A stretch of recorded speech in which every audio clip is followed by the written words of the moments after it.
Good evening అండి advocates. ఈరోజు ఏంటంటే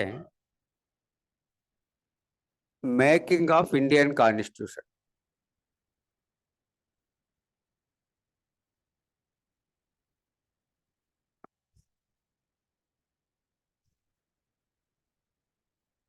మేకింగ్ ఆఫ్ ఇండియన్ కాన్స్టిట్యూషన్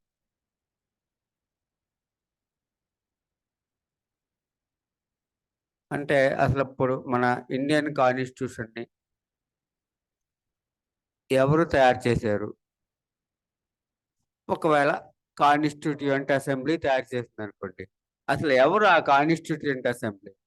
అసలు దాన్ని ఎవరు ఫామ్ చేశారు? సో కాన్స్టిట్యూషన్ ఎలా తయారయ్యింది, ఎవరు తయారు చేశారు, ఎవరు చెప్తే ఆ కాన్స్టిట్యూయెంట్ అసెంబ్లీ ఫామ్ అయ్యేది అనేది ఈరోజు. అంటే how our constitution was made. Constitution అంటే ఫస్ట్ మనకి ఏముంటాయి? ఒక రిటర్న్ కాన్స్టిట్యూషన్స్ అనేవి వచ్చాయి. అంటే 1787కి ముందు, బిఫోర్ 1787 ఏడి రిటర్న్ కాన్స్టిట్యూషన్స్ అనేవి లేవండి. అంటే రాజులు ఈ దేశాలను పరిపాలించినప్పుడు రిటర్న్ కాన్స్టిట్యూషన్స్ ఏమి ఉండవు కదా. రాజు ఏది చెప్తే అదే. ఇప్పుడు మనం ఇంట్లో ఉన్నాము, ఇంట్లో కూడా కొన్ని రూల్స్ ఉంటాయి. మార్నింగ్ 6కి లేవాలి, లేకుంటే టిఫిన్ చేయాలి, స్నానం చేయాలి, లేకుంటే బయటకు వెళ్ళినప్పుడు లేట్ అయితే ఫోన్ చేసి చెప్పాలి. ఇవన్నీ రూల్స్ ఉంటాయి, మనం ఏం రాసుకోం కదా. ఎలాగైతే మనం రాసుకోకుండా ఇంట్లో అడ్మినిస్ట్రేషన్ జరుగుతుందో అట్లాగే రాజులు ఈ దేశాలని పరిపాలించారు. అలా రాజులు రూల్స్ చేసినప్పుడు ఓ రిటర్న్ కాన్స్టిట్యూషన్ అనేది లేదు. లేనప్పుడు ఏమైంది? రాజు ఏది చెప్తే అదే. వాళ్ళ ఫ్రెండో బంధువు అనుకోండి, ఒక రకమైనటువంటి జడ్జిమెంట్ ఉండేది. తెలియని వాడైతే ఒక రకమైన జడ్జిమెంట్ ఉండేది. ఈక్వాలిటీ ఉండేది కాదు. ఈక్వాలిటీ కోసం అసలు రిటర్న్ కాన్స్టిట్యూషన్స్ అనేవి వచ్చినాయి. ఈక్వాలిటీ కోసం రిటర్న్ కాన్స్టిట్యూషన్స్ అనేవి వచ్చినాయి. అలా ఫస్ట్ రిటర్న్ కాన్స్టిట్యూషన్ ఎవరంటే అమెరికా వాళ్ళు. First written constitution in the world. అంటే మొట్టమొదటిసారిగా ఒక రిటర్న్ కాన్స్టిట్యూషన్ ఎవరు రచించుకున్నారు? First written constitution in the world అంటే ఎవరు తయారు చేసుకుంటారు అంటే యుఎస్ఏ వాళ్ళు, అమెరికన్స్. ఫస్ట్ ఈ వరల్డ్లో, ఈ ప్రపంచంలో ఫస్ట్ ఒక రిటర్న్ కాన్స్టిట్యూషన్ని రచించుకున్న దేశం ఎవరంటే అమెరికా వాళ్ళు. ఎప్పుడు? 1787-89 మధ్యలో. అంటే ఈ 1787లో, 1786లో, 1787లో America got independence from Britain. వాళ్ళకి కూడా బ్రిటన్ నుంచి స్వాతంత్రం వచ్చింది, మనకు వచ్చినట్టే. ఎప్పుడు వచ్చింది? 1787లో. వాళ్ళ ఫ్రీడమ్ ఫైటర్ ఎవరు? యుఎస్ క్యాపిటల్ ఉంటుంది వాషింగ్టన్, జార్జి వాషింగ్టన్. మన గాంధీ లాగా ఎలాగో జార్జి వాషింగ్టన్. కాకపోతే we got independence by the way of non violence. US got independent by the way of blood shed. రక్తపాతం జరిగింది, యుద్ధాలు జరిగింది. సో యుఎస్ కాన్స్టిట్యూషన్ అనేది first written constitution in the world made during 1787 and 89, between 87 and. అయితే ఏ దేశానికైనా ఒక constitution తయారు చేస్తే దానికి ఒక కమిటీ ఉంటుంది, ఆ కమిటీ తయారు చేస్తారు. అలాగే యుఎస్ కాన్స్టిట్యూషన్ తయారు చేసిన కమిటీ ఫిలడెల్ఫియా కన్వెన్షన్. అంటే మనం ఫస్ట్ రిటర్న్ కాన్స్టిట్యూషన్ కాబట్టి చెప్పుకుంటున్నాం, లేకపోతే అవసరం లేదు. So maker of US constitution, the committee which made US constitution is Philadelphia convention. అంటే ఫిలడెల్ఫియా అనేది యుఎస్ లో ఒక సిటీ. ఆ సిటీలో ఒక 2 years పాటు కన్వెన్షన్, ఒక సమావేశం జరిగింది. ఆ సమావేశంలో తయారు చేసుకున్నారు, ఆ పేరే పెట్టుకున్నారు. ఇప్పుడు బాంబేలో ఒక 1 week సైన్స్ కాంగ్రెస్ జరిగింది అనుకోండి, బాంబే సైన్స్ కాంగ్రెస్ లో ఈ నిర్ణయం తీసుకున్నారని చెప్తారు. అలాగా ఫిలడెల్ఫియా కన్వెన్షన్ లో అంటే ఫిలడెల్ఫియా అనే సిటీలో ఒక 2 years పాటు సమావేశం జరిగింది. ఆ సమావేశాల్లో యుఎస్ కాన్స్టిట్యూషన్ రచించబడింది. సో దీని గురించి మనం ఎందుకు చెప్పుకున్నాం అంటే first written constitution in the world. First written constitution in the world ఎవరంటే యుఎస్. పీరియడ్ 1787-89 మధ్యలో మేకరు ఫిలడెల్ఫియా కన్వెన్షన్.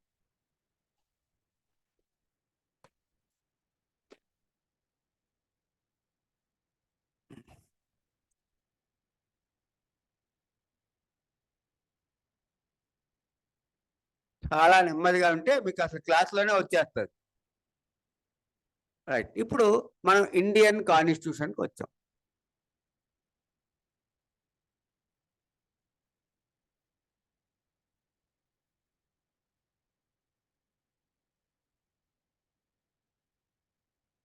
ఇప్పుడు సరే ఒక మినిట్ ఏంటంటే ఏముంటాయి ఇండియన్ కాన్స్టిట్యూషన్ అంటే ఈ దేశం పేరు, ఈ దేశం యొక్క సరిహద్దులు, name of the country, its territory, kinds of citizenships. ఇప్పుడు ఈ దేశం యొక్క సరిహద్దులు ఎక్కడున్నాయంటే కాన్స్టిట్యూషన్లో ఉంటాయి. ఈ దేశంలోని రాష్ట్రాల పేర్లు వాటి సరిహద్దులు ఎక్కడ ఉంటాయంటే కాన్స్టిట్యూషన్లో ఉంటాయి. కైండ్స్ ఆఫ్ సిటిజన్షిప్స్ ఎక్కడ ఉంటాయంటే కాన్స్టిట్యూషన్లో ఉంటాయి. కైండ్స్ ఆఫ్ సిటిజన్షిప్, మనం ఉన్నాం అనుకోండి, మన పేరెంట్స్ ఇండియన్ సిటిజన్స్, మనం ఈ దేశంలో పుట్టాం కాబట్టి మనం ఇండియన్ సిటిజన్స్. ఒక ఇండియన్ అమ్మాయి జర్మనీ వెళ్ళి జర్మనీలో ఒక అబ్బాయిని చేసుకుంది. వీళ్ళిద్దరు బ్రిటన్ వెళ్ళి అక్కడ ఒక పిల్లోడిని అన్నాడు. ఆ పిల్లోడి సిటిజన్షిప్ ఏంటి? లేదా ఇండిపెండెన్స్ ఇండియా పాకిస్తాన్ డివైడ్ అయినప్పుడు కొంతమంది పాకిస్తాన్ వెళ్ళిపోయి వెనక్కి వచ్చారు, లేదా కొంతమంది ఇండియాలో ఉండి తర్వాత పాకిస్తాన్లోకి వెళ్ళారు. ఇలా సిటిజన్షిప్లు ఏంటి? ఏ దేశం వాడు వచ్చి మన దేశంలో వ్యాపారం చేసుకుంటున్నాడు, వాడి సిటిజన్షిప్ ఏంటి? మన దేశం వాడు వెళ్ళి అమెరికాలో 10 ఏళ్ళు ఉంటున్నాడు, మళ్ళీ వెనక్కి వస్తున్నాడు. ఇట్లా కైండ్స్ ఆఫ్ సిటిజన్షిప్ కాన్స్టిట్యూషన్లో ఉంటాయి. తర్వాత ఫండమెంటల్ రైట్స్, మనకుండే ఫండమెంటల్ రైట్స్ ఉంటాయి. మనకి ఏమేమి రైట్స్ ఉన్నాయి? మనం ఈ దేశం మొత్తం తిరగచ్చు, ఇష్టం వచ్చిన రిలీజియన్ తీసుకోవచ్చు, దేశంలో ఎక్కడైనా నివసించవచ్చు, మనమే ఒక న్యూస్ పేపర్ పెట్టవచ్చు, మనమే ఒక పొలిటికల్ పార్టీ పెట్టవచ్చు, ఇష్టం వచ్చిన పొలిటికల్ పార్టీలో జాయిన్ అవ్వచ్చు, ఇష్టం వచ్చిన మతం తీసుకోవచ్చు, దానికి ప్రచారం చేసుకోవచ్చు, ఇట్లా ఇష్టం వచ్చిన వృత్తి చేసుకోవచ్చు, ఇష్టం వచ్చిన చదువు చదువుకోవచ్చు. మనకి ఫండమెంటల్ రైట్స్ ఉంటాయి. Fundamental meaning it cannot be separated from the citizen. ఏవైతే మనకి ఫండమెంటల్ రైట్స్ ఉన్నాయో it cannot be separated from the citizen. Citizens కి ఆ రైట్ లేకుండా ఎవరు చేయలేరు.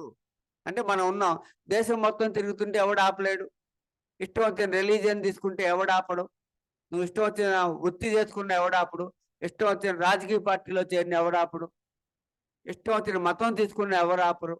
ఏంటివి? These are fundamental rights. Fundamental rights ఉంటే ఆ దేశంలో గవర్నమెంట్ని లిమిటెడ్ గవర్నమెంట్ అంటారు. So Indian government is a limited government. ఒక గవర్నమెంట్ లిమిటెడ్ గవర్నమెంట్ అని ఎలా చెప్తామంటే ఆ దేశం యొక్క కాన్స్టిట్యూషన్ లో ఫండమెంటల్ రైట్స్ ఉంటే అది లిమిటెడ్ గవర్నమెంట్. లిమిటెడ్ గవర్నమెంట్ అంటే ఏంటంటే it cannot interfere with the affairs of the citizens. ప్రజల విషయంలో అది జోక్యం చేసుకోదు. నువ్వు ఏ రిలీజియన్ తీసుకుంటున్నావు ఎవడు పట్టించుకోడు, నువ్వు ఏ ఊర్లో ఉంటున్నావు ఎవడు పట్టించుకోడు, నువ్వు ఎక్కడ తిరుగుతున్నావు ఎవడు పట్టించుకోడు, నువ్వే ఉద్యోగం చేస్తున్నావు ఎవడు పట్టించుకోడు, నువ్వు ఏ రాజకీయ పార్టీలో చేస్తున్నావు ఎవడు పట్టించుకోడు. ఇలా పట్టించుకోకుండా ఉన్నారు అంటే అది లిమిటెడ్ గవర్నమెంట్ అని అర్థం. సో ఆ ఫండమెంటల్ రైట్స్ ఈ కాన్స్టిట్యూషన్లో ఉంటాయి. అలాగే ఇంకోటి directive principles of state policy ఉంటుంది. Directive principles of state policy అంటే వెల్ఫేర్. అంటే ఒక దేశం యొక్క 2 పాయింట్లు చెప్పాం. ఒక దేశం యొక్క కాన్స్టిట్యూషన్ లో ఫండమెంటల్ రైట్స్ ఉంటే అది లిమిటెడ్ గవర్నమెంట్. ఒక దేశం యొక్క కాన్స్టిట్యూషన్ లో directive principles of state policy ఉంటే అదే సూత్రాలు అంటాం తెలుగులో. Directive principles of state policy ఉంటే వెల్ఫేర్ స్టేట్. అంటే 2 రకాల స్టేట్లు ఉంటాయి, పోలీస్ స్టేట్ ఉంటుంది, వెల్ఫేర్ స్టేట్ ఉంటుంది. వెల్ఫేర్ స్టేట్ అంటే ప్రజల సంక్షేమమే ప్రభుత్వం ధ్యేయం. గవర్నమెంట్ ఎంచుకుంటుంది to look after the welfare of the citizens. ప్రజలకు ఏం కావాలో అది చేయాలి. రోడ్లు వేయాలి, ఫ్రీ మెడికల్ ఫెసిలిటీస్ కల్పించాలి, సైక్లోన్లు, తుఫాన్లు, ఫ్లడ్స్ వచ్చినప్పుడు ప్రజల యొక్క వెల్ఫేర్ చూడాలి. ఇవన్నీ కాన్స్టిట్యూషన్లో ఉన్నవి. ఎక్కడ ఉన్నాయి? డైరెక్టివ్ ప్రిన్సిపల్స్లో ఉన్నాయి. సో డైరెక్టివ్ ప్రిన్సిపల్స్ ఉంటే వెల్ఫేర్ స్టేట్, ఫండమెంటల్ రైట్స్ ఉంటేనేమో లిమిటెడ్ గవర్నమెంట్. ఇవి ఉన్నాయి. ఇంకా ఏముంటాయి? దేర్ షల్ బి, మనకి ఫండమెంటల్ డ్యూటీస్ ఉంటాయి. ఫండమెంటల్ డ్యూటీస్ ఉంటాయి. ఫండమెంటల్ డ్యూటీస్ అనేవి కాన్స్టిట్యూషన్లో ఎట్ ద బిగినింగ్ లేదు. 1976లో 42nd అమెండ్మెంట్ ద్వారా యాడ్ చేశారు ఫండమెంటల్ డ్యూటీస్. ఏంటి ఫండమెంటల్ డ్యూటీస్? నేషనల్ ఫ్లాగ్ని గౌరవించాలి, పబ్లిక్ ప్రాపర్టీ, ప్రభుత్వ ఆస్తులు పాడు చేయకూడదు. అంటే ఏదైనా బంధువులు అవి వస్తే ట్రైన్లు, బస్సులు కాల్ చేస్తారు, అవి చేయకూడదు. అంటే స్వాతంత్ర ఉద్యమంలో బంద్ వస్తే ట్రైన్లు, బస్సులు కాల్చామంటే బ్రిటిష్ వాళ్ళ ట్రైన్లు, బ్రిటిష్ వాళ్ళ బస్సులు, అందుకని కాల్చాం. దాన్నే కంటిన్యూ చేసి ఇప్పుడు కూడా బంధువులు వస్తే ట్రైన్లు, బస్సులు కాల్చేస్తారు. అప్పుడు మన ప్రాపర్టీ కాదు కాబట్టి కాల్చారు, ఇప్పుడు అలా చేయకూడదు. సో పబ్లిక్ ప్రాపర్టీ, ప్రభుత్వ ఆస్తుల్ని కాపాడాలి. అలాగే అన్నిటికంటే టు ప్రమోట్ సైంటిఫిక్ టెంపర్, సాంకేతిక శాస్త్రీయ విజ్ఞానాన్ని పెంపొందించాలి. అంటే మూఢనమ్మకాలు వదిలేయాలి.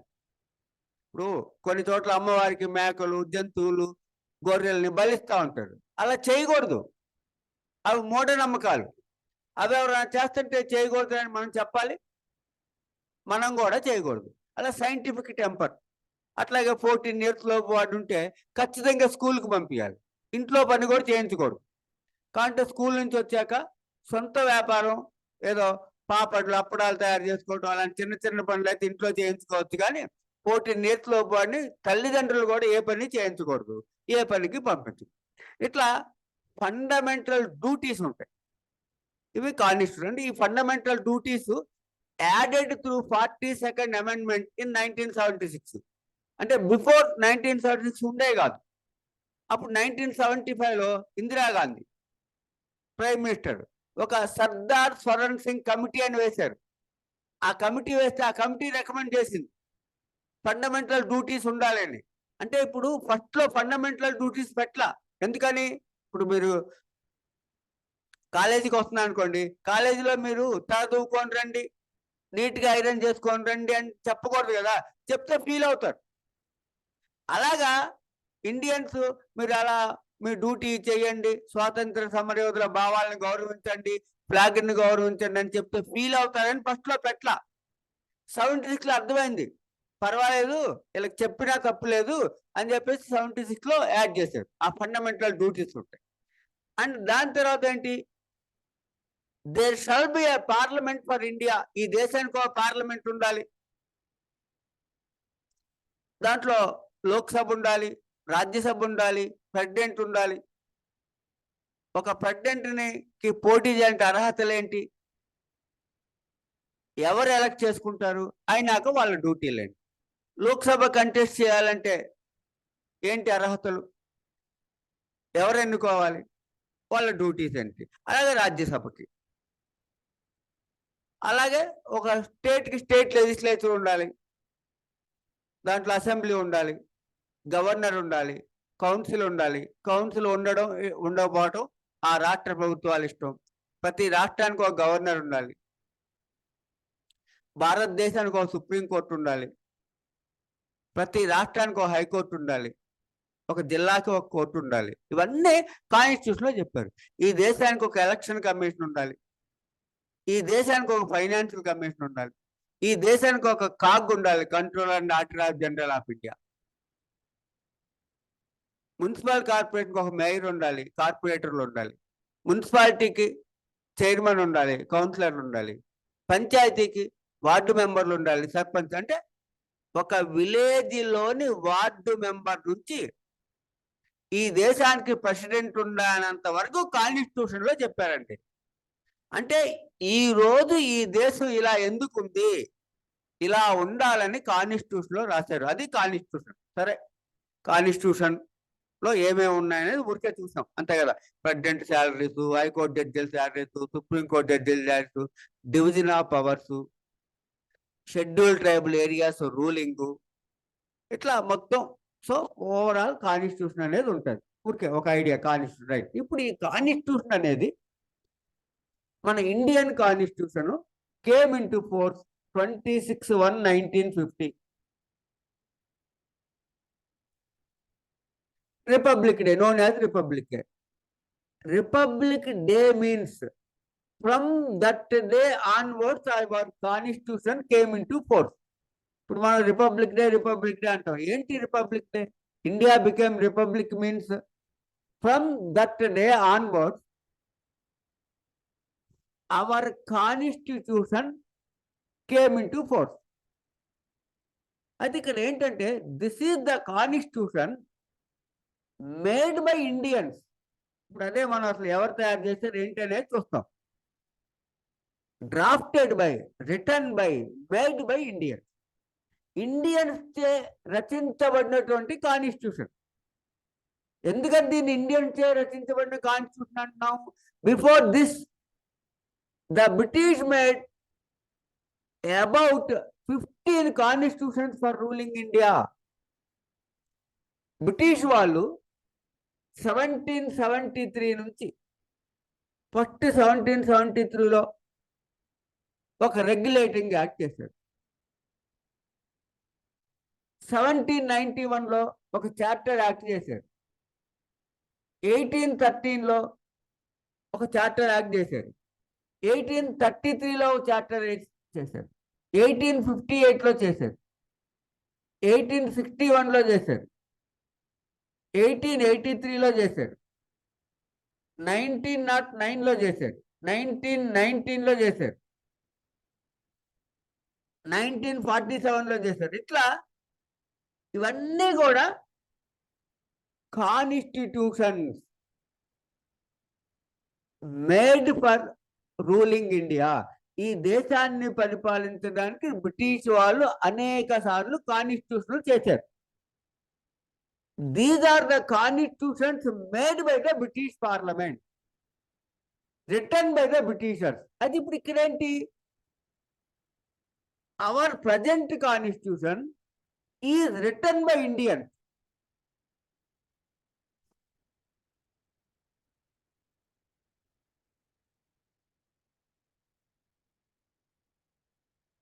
సో ఇక్కడ ఈ Indian constitution, maker of Indian constitution, అసలు ఎవరు రచించారు ఈ కాన్స్టిట్యూషన్ ని? ఎవరు రచించారు? ఒక committee known as constituent assembly.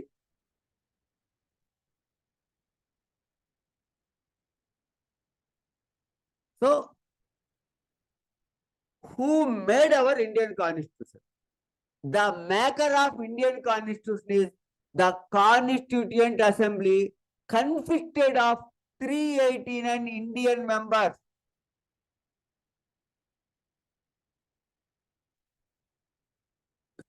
So our present constitution is made by a committee known as Constituent Assembly, consisted of 389 members. All are Indians. And this Constituent Assembly is also known as Rajyanga Parishat. Rajyangamu Committee Parishat. Rajyanga Parishat. So, who made our constitution means Constituent Assembly or Rajyanga Parishat, consisted of 389 members. అయితే అసలు ఈ constitution అసెంబ్లీని ఎవరు form చేశారు? ఎవరు చెప్తే ఈ committee form అయింది? దాని మెంబర్స్ ఎలా వచ్చారు? అసలు ఎవరు ఇల్లు అనేది ఈరోజు టాపిక్.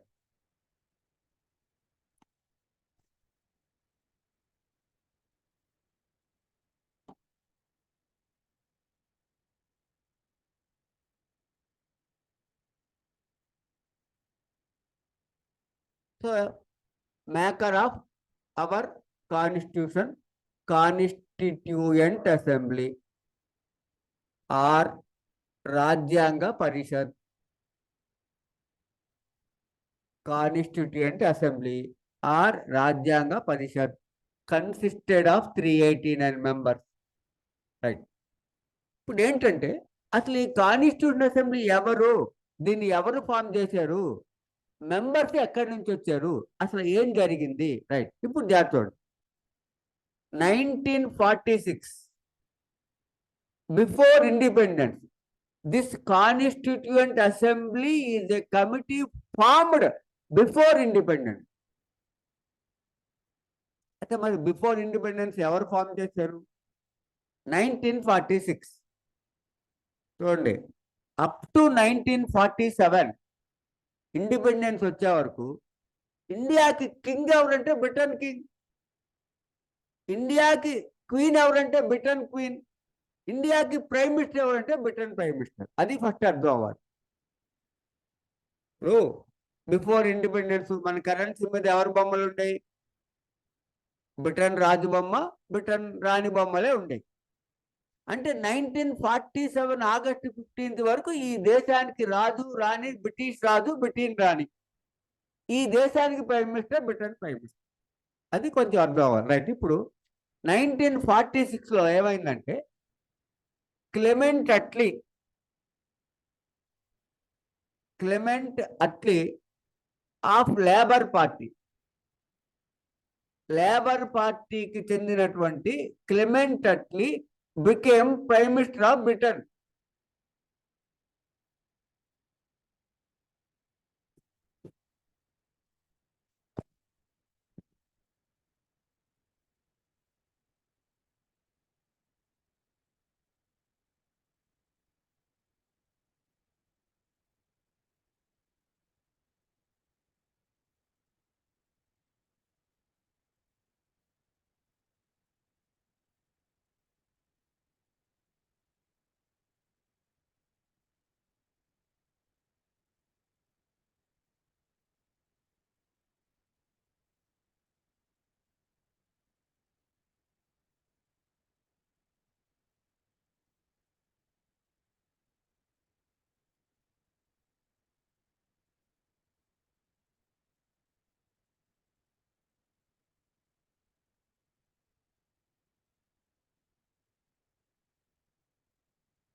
పరిగెత్తారు.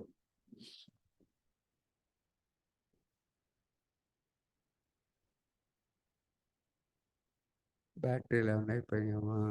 5th day.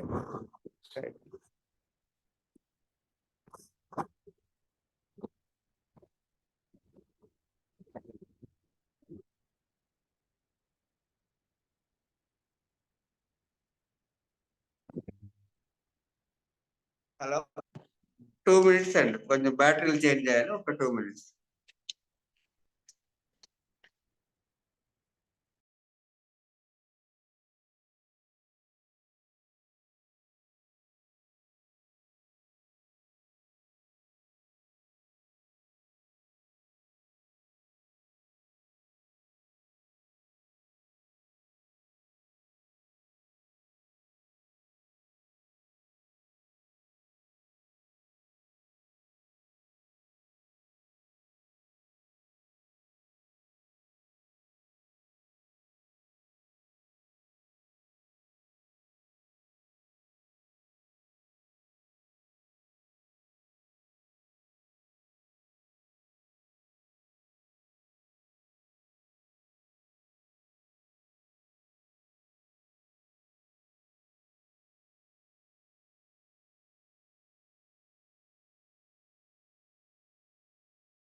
హలో, ఓకేనా? హలో, రైట్, ఓకే అమ్మా,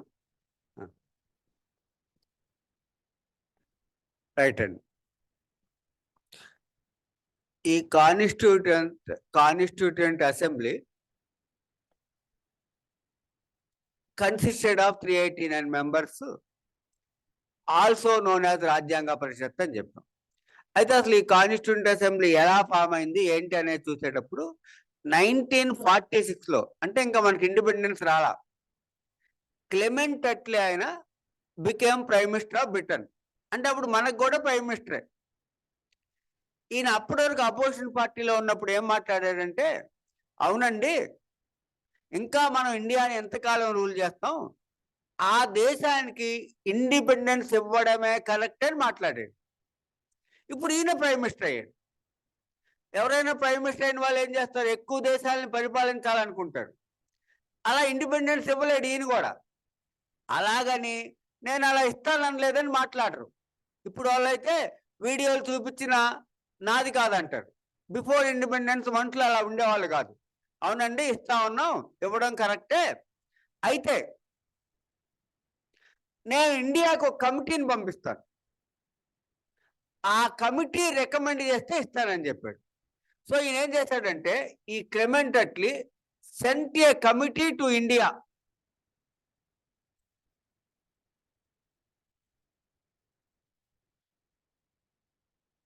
భారతదేశానికి ఒక కమిటీని పంపించారండి. కమిటీని పంపించి ఏం చెప్పారంటే, ఇండియన్స్ మాకు ఫ్రీడమ్ కావాలి అని అడుగుతున్నారు. ఒకవేళ మనం ఫ్రీడమ్ ఇస్తే whether they are able to rule their country or not అనేది సర్వే చేయమన్నారు. ఇప్పుడు తల్లిదండ్రులు ఉంటారు, పిల్లలు కూడా తాగి తిరుగుతూ ఉంటే ఆస్తులు వాళ్ళ పేరు మీద రాయరు కదా. అలాగే ఆ దేశానికి మనం స్వాతంత్రం ఇస్తే వాళ్ళ దేశాన్ని వాళ్ళు పరిపాలించుకోగలరా లేదా సర్వే చేసి అమ్మున్నారండి. భారతదేశానికి ఒక కమిటీని పంపించారు. ఆ కమిటీ పేరు cabinet mission plan. Cabinet mission plan. So cabinet mission plan is a committee sent by Clement Attlee, the Prime Minister of Britain, in 1946 June, to conduct a survey if freedom is given, whether the Indians are able to rule their own country or not. ఈ cabinet mission plan consisted of 3 cabinet ministers from Britain parliament. మనం కూడా ఇప్పుడు cabinet ministers అని వింటూ ఉంటాం. Cabinet ministers అంటే high rank. మనకి central లెవెల్లో 3 కేటగిరీ మినిస్టర్స్ ఉంటారు. క్యాబినెట్ మినిస్టర్స్ ఉంటారు, డెప్యూటీ మినిస్టర్స్ ఉంటారు, మినిస్టర్ ఫర్ స్టేట్ అని 3 రకాల మినిస్టర్లు ఉంటారు సెంట్రల్లో. వాళ్ళల్లో క్యాబినెట్ మినిస్టర్ అనేవాడు హైయెస్ట్ ర్యాంక్. క్యాబినెట్ మీటింగ్స్ వాళ్ళే అటెండ్ అవుతారు, మిగతా వాళ్ళు అటెండ్ అవ్వరు. అలాగే బ్రిటన్ పార్లమెంట్ లో ఉన్న క్యాబినెట్ మినిస్టర్స్ ని 3 ఈ దేశానికి పంపించారు. వాళ్ళలో ఒక ఆయన పెతిక్ లారెన్స్.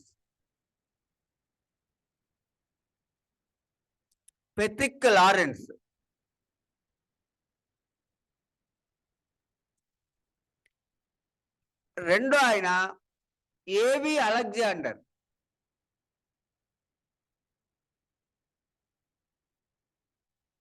మూడో ఆయన స్టఫర్డ్ క్రిప్స్.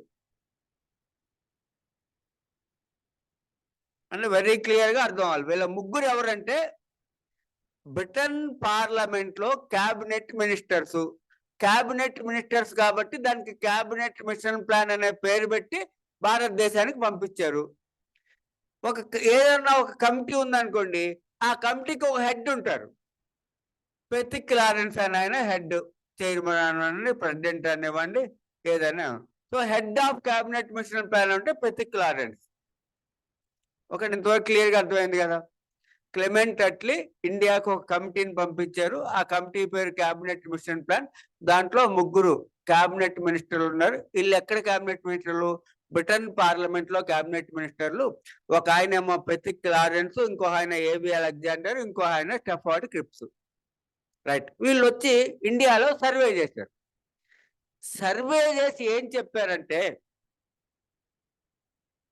Indians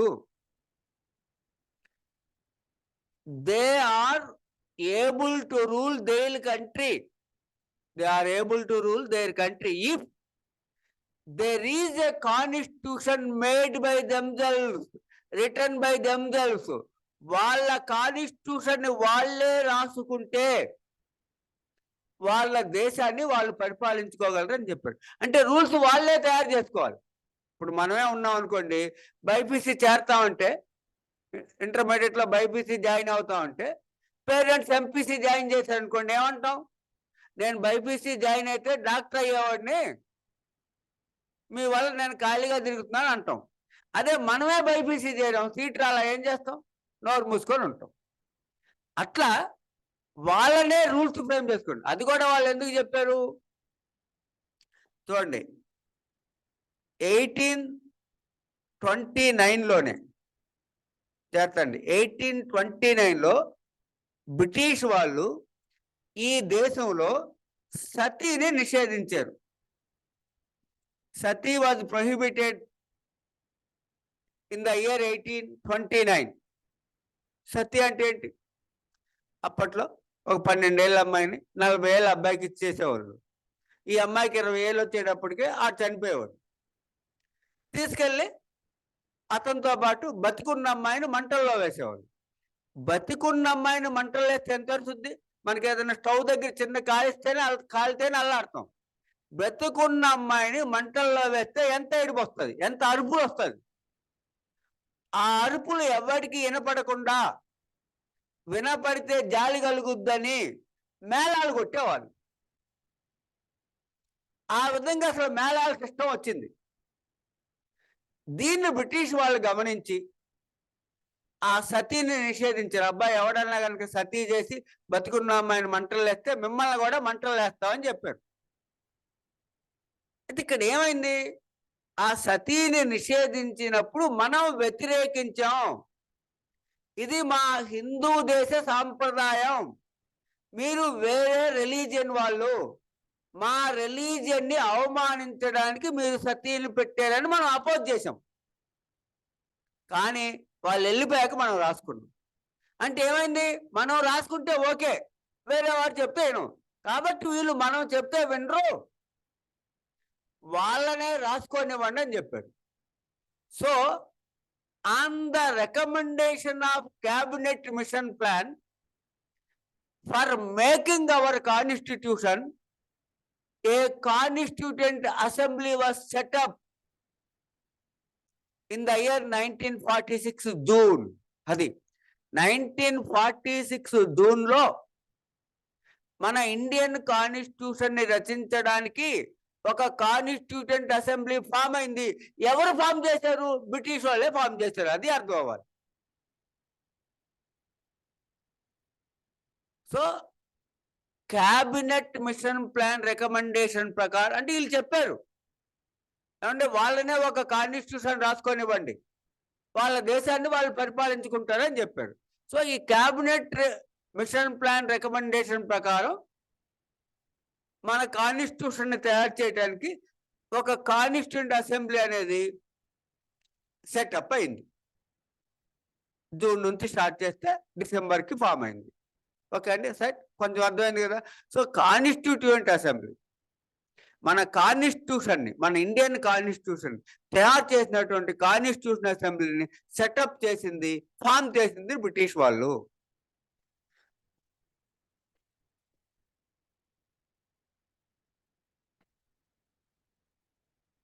right. అయితే ఇప్పుడు అసలు ఈ 389 మెంబర్స్ ఎవరు, ఎలా వచ్చారు? రైట్. దానికి ముందు ఒక పాయింట్ అర్థం అవ్వాలి మనం. ఏంటంటే బ్రిటిష్ వాళ్ళు భారతదేశాన్ని 200 years పరిపాలించారని చెప్తారు. ఎవరైనా ఏమంటారు? బ్రిటిష్ వాళ్ళు 200 years పరిపాలించారండి. బ్రిటిష్ వాళ్ళు 200 years భారతదేశం మొత్తాన్ని పరిపాలించరా. భారతదేశంలో సగం భాగాన్నే పరిపాలించారు. అది అర్థం అవ్వాలి. సో బ్రిటిష్ రూల్డ్ ఇండియా ఉంటుంది, బ్రిటిష్ వాళ్ళు పరిపాలించిన ఇండియా ఉంటుంది, బ్రిటిష్ రూల్డ్ ఇండియా ఉంటుంది, బ్రిటిష్ వాళ్ళు పరిపాలించని ఇండియా ఉంటుంది. సో ఏమర్థం అవ్వాలి, ఈ దేశంలో బ్రిటిష్ వాళ్ళు పరిపాలించిన ఇండియా ఉంది, బ్రిటిష్ వాళ్ళు పరిపాలించని ఇండియా ఉంది. అంటే బ్రిటిష్ వాళ్ళు ఈ దేశం మొత్తాన్ని పరిపాలించలేదు, సగ భాగాన్ని పరిపాలించారు. అది అర్థం. రైట్. ఇప్పుడు బాగా ఎగ్జాంపుల్ మనకు తెలిసింది హైదరాబాద్ రాష్ట్రం ఉంటుందండి. ఇప్పుడు తెలంగాణ ఉంది కదా, ఇది హైదరాబాద్ రాష్ట్రం. ఈ హైదరాబాద్ రాష్ట్రాన్ని అసలు బ్రిటిష్ వాళ్ళు రూల్ చేయలేదు కదా.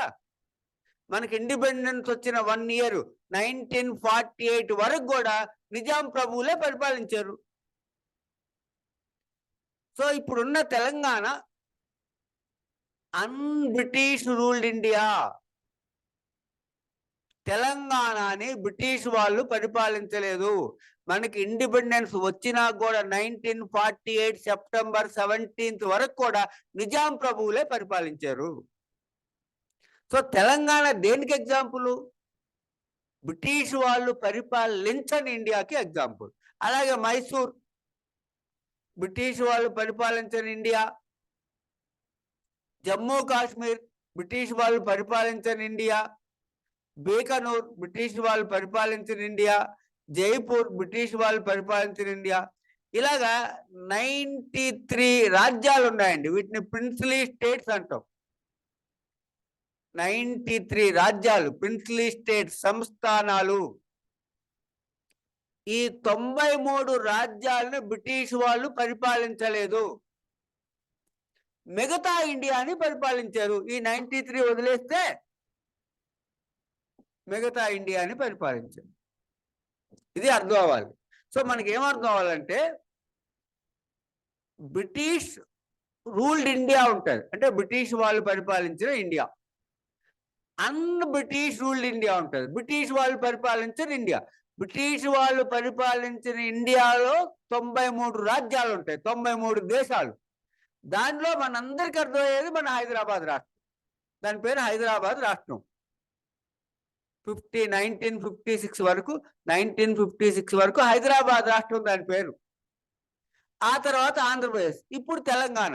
అంతకుముందు అసలు తెలంగాణ రాష్ట్రం అనే పేరు అఫీషియల్గా ఎక్కడా లేదు. సో 1948 వరకు హైదరాబాద్ రాష్ట్రం, ఇండియాలో కలిసినాక కూడా 56 వరకు హైదరాబాద్ రాష్ట్రం. కొంచెం అర్థం అవ్వాలి. సో ఈ మొత్తంలో ఒకే ఒక పాయింట్ ఏంటంటే బ్రిటిష్ వాళ్ళు పరిపాలించిన ఇండియా ఉంది, పరిపాలించని ఇండియా ఉంది. బ్రిటిష్ వాళ్ళు ఇండియా మొత్తాన్ని పరిపాలించలేదు. రైట్. ఇప్పుడు అసలు ఈ 389 మంది ఎలా వచ్చారో చూస్తాం.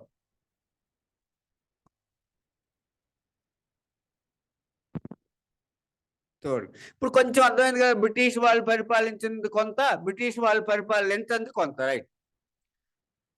బ్రిటిష్ వాళ్ళు ఒక 14 రాష్ట్రాలని పరిపాలించారండి. 14 provinces అంటే స్టేట్స్. బ్రిటిష్ వాళ్ళు ఏం రాష్ట్రాలు ఉంటాయి? మద్రాస్ రాష్ట్రం, మద్రాస్ స్టేట్, బాంబే స్టేట్, బెంగాల్ స్టేటు, ఇలా 14 స్టేట్స్ ఉన్నాయి ruled by the British.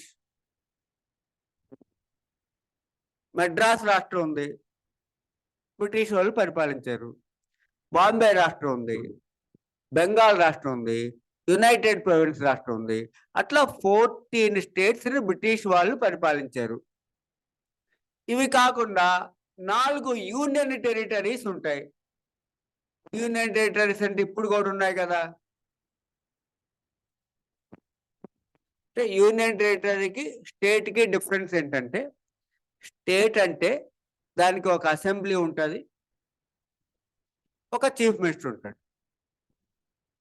Union territory అంటే దానికి అసెంబ్లీ ఉండదు, చీఫ్ మినిస్టర్ ఉండదు. అది రూల్. జాగ్రత్తగా అర్థం. ఇప్పుడు కూడా ఉన్నాయి కదా మనకి, ఇప్పుడు కూడా ఒక 8 యూనియన్ టెరిటరీస్ ఉన్నాయి, 28 స్టేట్స్ ఉన్నాయి. స్టేట్కి యూనియన్ టెరిటరీకి డిఫరెన్స్ ఏంటంటే స్టేట్కి ఒక అసెంబ్లీ ఉంటుంది, దాంట్లో చీఫ్ మినిస్టర్ ఉంటాడు. యూనియన్ టెరిటరీకి అసెంబ్లీ ఉండదు, చీఫ్ మినిస్టర్ ఉండదు, directly ruled by the union. అది ఇప్పుడు మనకున్న యూనియన్ టెరిటరీస్లో యూనియన్ టెరిటరీస్ 8 ఉంటాయి. ఇప్పుడు 8లో ఒక 2 ఢిల్లీ, పాండిచ్చేరి ఇవేంటంటే దో యూనియన్ టెరిటరీస్, వాటికి అసెంబ్లీ ఉంటుంది, చీఫ్ మినిస్టర్ ఉంటాడు. ఏం జరిగిందంటే they have given with state hood. ఆ 2 యూనియన్ టెరిటరీస్ కి రాష్ట్ర హోదా ఇచ్చారు. స్టేట్ హుడ్, రాష్ట్ర హోదా ఇచ్చారు, రాష్ట్రాలు కాదు, still union territories given with state hood, రాష్ట్ర హోదా ఇచ్చారు. అందుకని ఆ రెండింటికి అసెంబ్లీలు ఉంటాయి. ఇప్పటికే ఒక డిఫరెన్స్. సరే, రైట్. ఇప్పుడు అలాగే 4 యూనియన్ టెరిటరీస్ ఉన్నాయి, ఢిల్లీ, కూర్గ్, ఇలాగా 4 యూనియన్ టెరిటరీస్ ఉన్నాయి. జాగ్రత్త. 14 states, example Madras, Bombay, Bengal. 4 union territories, example Delhi, Coorg. ఇది బ్రిటిష్ రూల్డ్ ఇండియా అండి, బ్రిటిష్ వాళ్ళు పరిపాలించిన ఇండియా.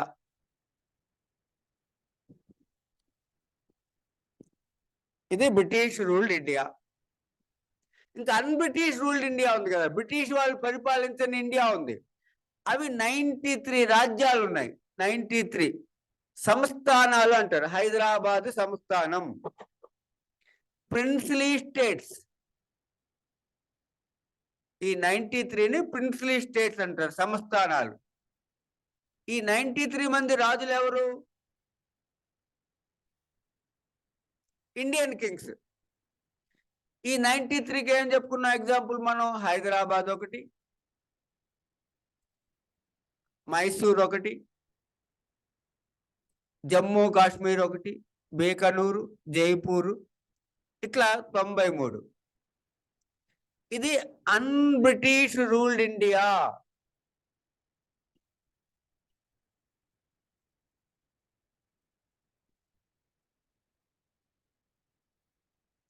ఓకే అండి.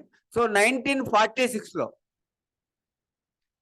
కాన్స్టిట్యూటెంట్ అసెంబ్లీ ఫామ్ అయినప్పుడు ఇండియా బ్రిటిష్ వాళ్ళు పరిపాలించే 14 స్టేట్స్ ఉన్నాయి, బ్రిటిష్ వాళ్ళు పరిపాలించే 4 యూనియన్ టెరిటరీస్ ఉన్నాయి, ఇండియన్ కింగ్స్ పరిపాలించే 93 స్టేట్స్ ఉన్నాయి. సో ఈ 93 states un-British ruled India. Right. ఇప్పుడు ఈ 389 మంది మెంబర్స్ ఎలా వచ్చారంటే, ఈ 93 ప్రిన్స్లీ స్టేట్స్ ఉన్నారు కదా, ఈ 93 ప్రిన్స్లీ స్టేట్స్ రాజులు ఉంటారు.